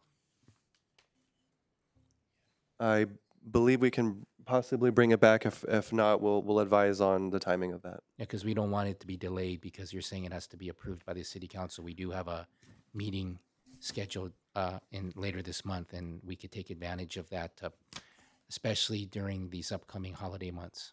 Yes, holiday times. If there's a potential delay on a longer term, perhaps we can administratively approve a shorter term contract and come back at the appropriate time. Okay, thank you. If needed. Thank you. All right, so we have motion and second. Where's the voting box? It's a motion made by Mayor Pro Tem Vo and seconded by Mayor Solanki to authorize funding for and direct staff to proceed with and bring a report back to the city council for the additional 6 crime abatement options listed in the agenda report, if possible, by December 12th. And in accordance with the city's procurement policy. Mr. Mayor, may I just add one quick thing for clarification? And you may have been getting to this, but if we could get, council's desire on establishing a Cerritos Police Department or not, that's a lot of staff work, and if you'd like me to continue leave that. it alone, the police department. Sheriff is doing wonderful job, and let's continue with sheriff department and make sure that, their deputy doing great, through Ms. Captain is doing great. I think we have improved a lot from what was going on about a month ago to now. The response time is good, and the residents are happy. So at this moment, I am no for the police department. And the motion passes on a vote of 5-0. Okay, thank you. All right, next item is item 9B. Mr. City Manager, do we have reports? Thank you, Mayor, members of the City Council. Item 9B is a series of resolutions related to employee contracts. This item comes at the culmination of several months of positive discussions between city management representatives and our employee union. The presentation this evening will be given by Director of Administrative Services, Drew Schneider, and following his presentation, he and I would be happy to answer any questions. Good evening, Honorable Mayor, members of the City Council. I'll keep my comments this evening rather brief. We're here tonight with 3 resolutions, one concerning our full-time employees represented by AFSCME, one regarding our part-time employees represented by AFSCME, and a third regarding our unrepresented employees. As the City Manager mentioned, this culminates 8 months of negotiations with the union. I would like to thank our Human Resources and Enterprise Services divisions for their extraordinary work in this space, along with the services of Joseph Larson from Rutan and Tucker. We believe that this set of resolutions will position the City of Cerritos to continue to be the employer of choice in municipal government in the region.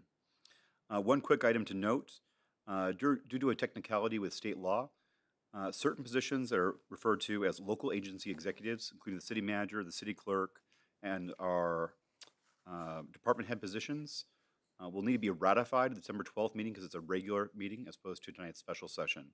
And the City Clerk's office is prepared to mark the minutes to reflect that.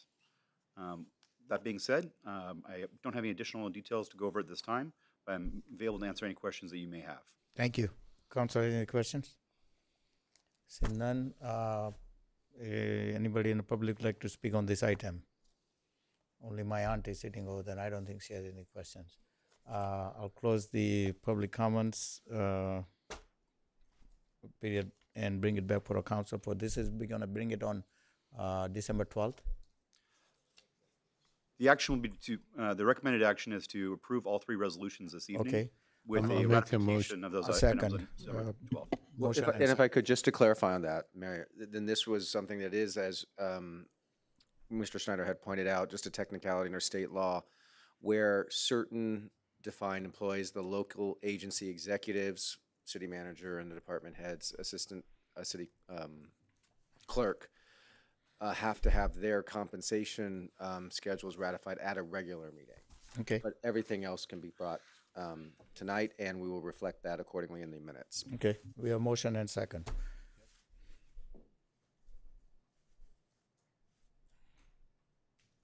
No. I think motion was Mr. what, Barrows Bruce? was, he motioned and I second.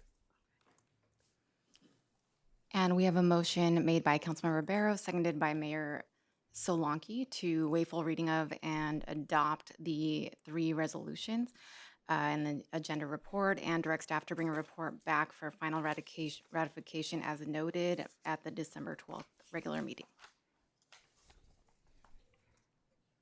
And the motion passes on a vote of 5-0. Thank you. Next item is the city manager's report, legislative tonight. Thank you. Beginning with items 10A and 10B, we don't have any items to present. So with 11A, I do have one item, Okay. and that is the recent hiring of a new member of our management team, Mr. Scott Harvey, our communications manager, is here with us tonight. Scott joined the city team last week. Most recently, he served as the chief communications officer for a school district in the Chicago area. So he and his family have relocated to Southern California. Scott has had several positions in the radio industry as well as education and in journalism. He'll be overseeing our communications division, so all of the city's print and online media, including our website and social media, and we're happy to have him as part of the team. Before I turn the mic over to him, I would like to publicly thank Andrew Baumgartner, who over the past year has served as acting manager in the division and oversaw several important initiatives for us, including an enhancement of our social media presence and also the launch of our city website. And I'm thankful to Andrew for his service over the past year. But with that, I'm going to turn the floor over to Scott, who will say a few words. Okay, thank you, City Manager Lopez, Honorable Mayor, members of the City Council.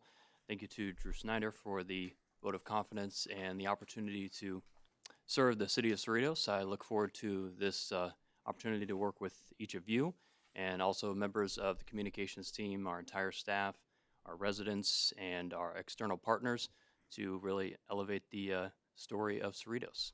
Thank you so much. Thank you. Welcome. Welcome. Welcome to Cerritos. All right. Item 11A. Do you have any reports? You already did 11A, or that's 11A, Robert? That's correct. I have no other items to report, Okay. sir. Thank you. 11B, council communication. I'll start with Frank.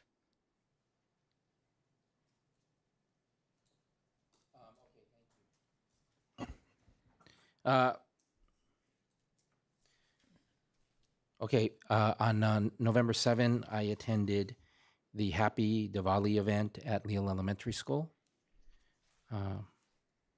It's great to always go back there as a Leal parent from the old days.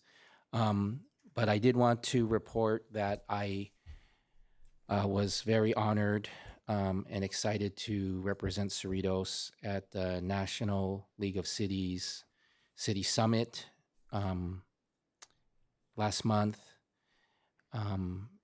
It's very, I take it as an honor and a responsibility to represent our city with all the other cities from across the country at the National League of Cities. And I'm honored to be in the leadership of the Asian Pacific American Municipal Officials, which is one of the constituency groups at the National League of Cities. And this past year, I've been honored to be the president of the Asian Pacific American Municipal Officials.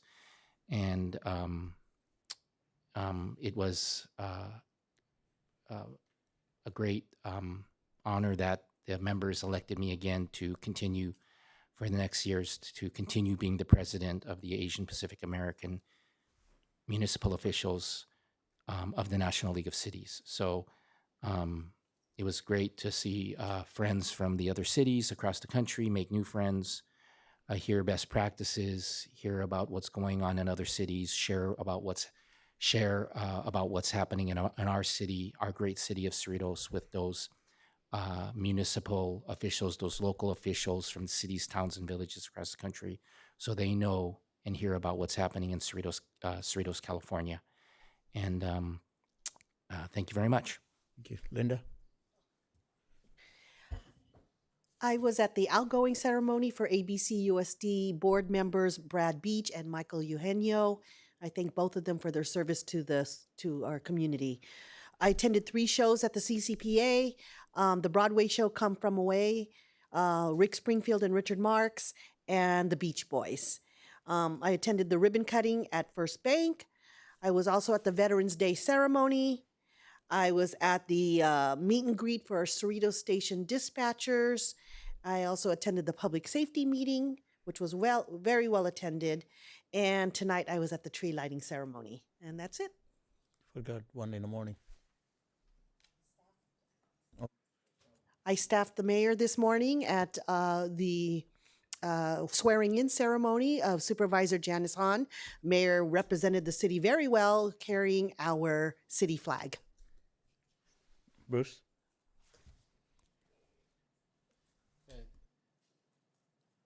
Nothing to report. Chung? I'll defer to the next meeting. Thank you. All right.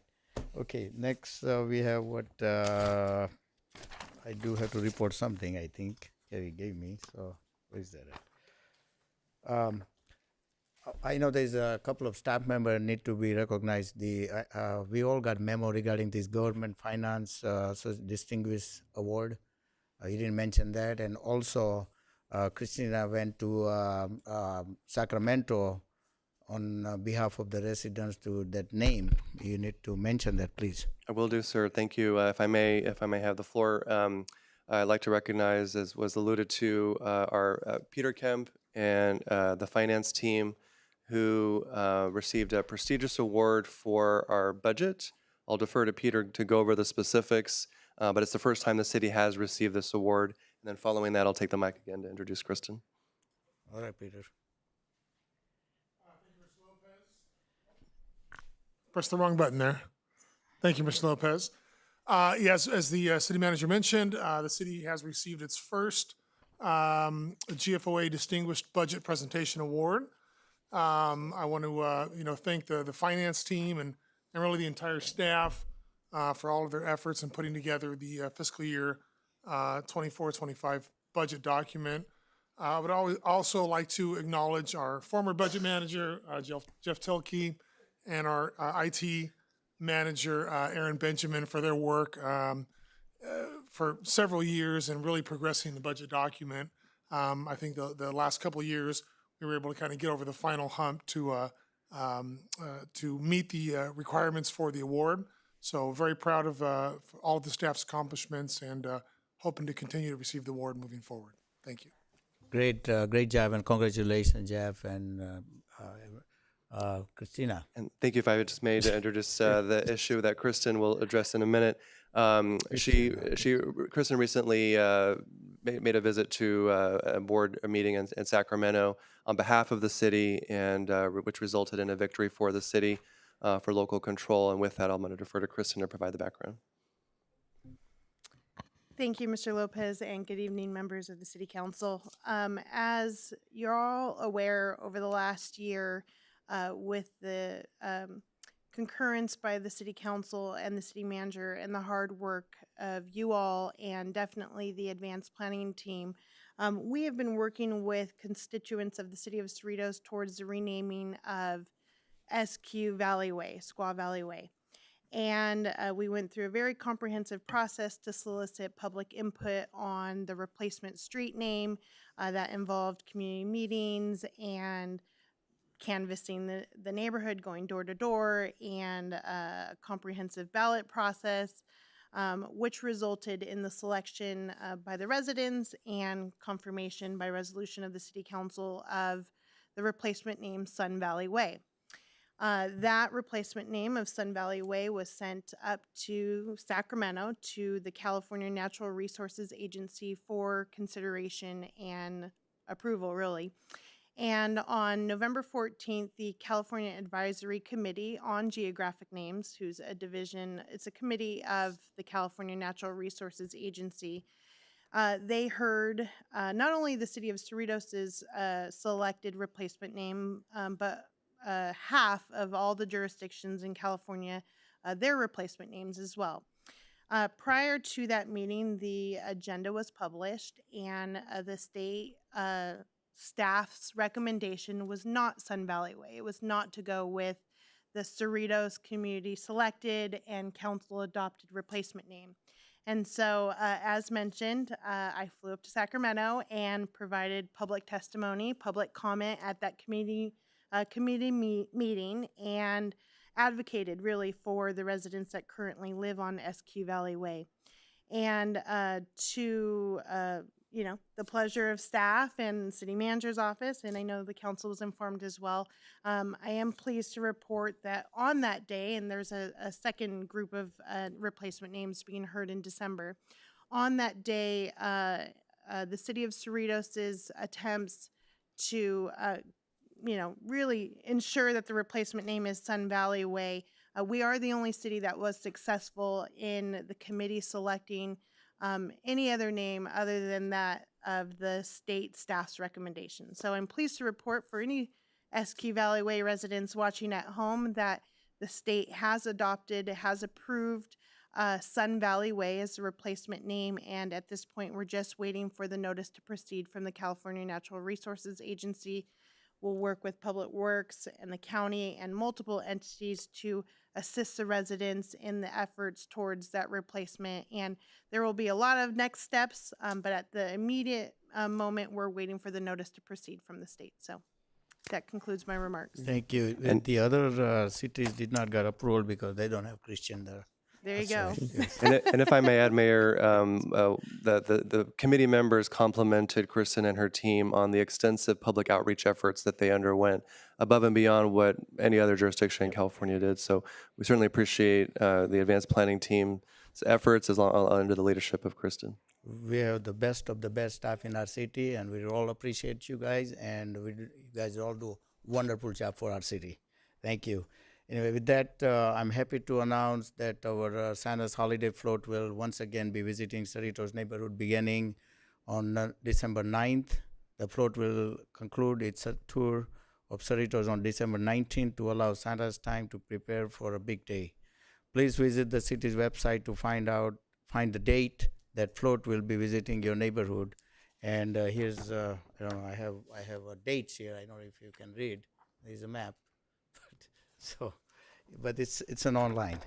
Anyway, with that, we are adjourned with the regular meeting, and we are going to the closed session. Yes, thank you, Mayor and members of the council. Tonight, even though there are 4 items listed on the closed session calendar, there are only 2 that will need to be considered as items 12B and 12C, dealing with conference with labor negotiators, is not needed due to the council's action on item number 9B tonight. So for 12A, public employee appointment pursuant to California Government Code, Section 54957, Subdivision B. This is for the title position of city clerk. And item 12D, conference with legal counsel for existing litigation pursuant to California Government Code, Section 54956.9, Subdivision D1. The name of the case, Castro versus City of Cerritos, U.S. District Court, Central District, case number 2:24-CV-09625-CBMEX. And with that, we can recess to closed session. Or, yes, to closed session. Ready for closed session.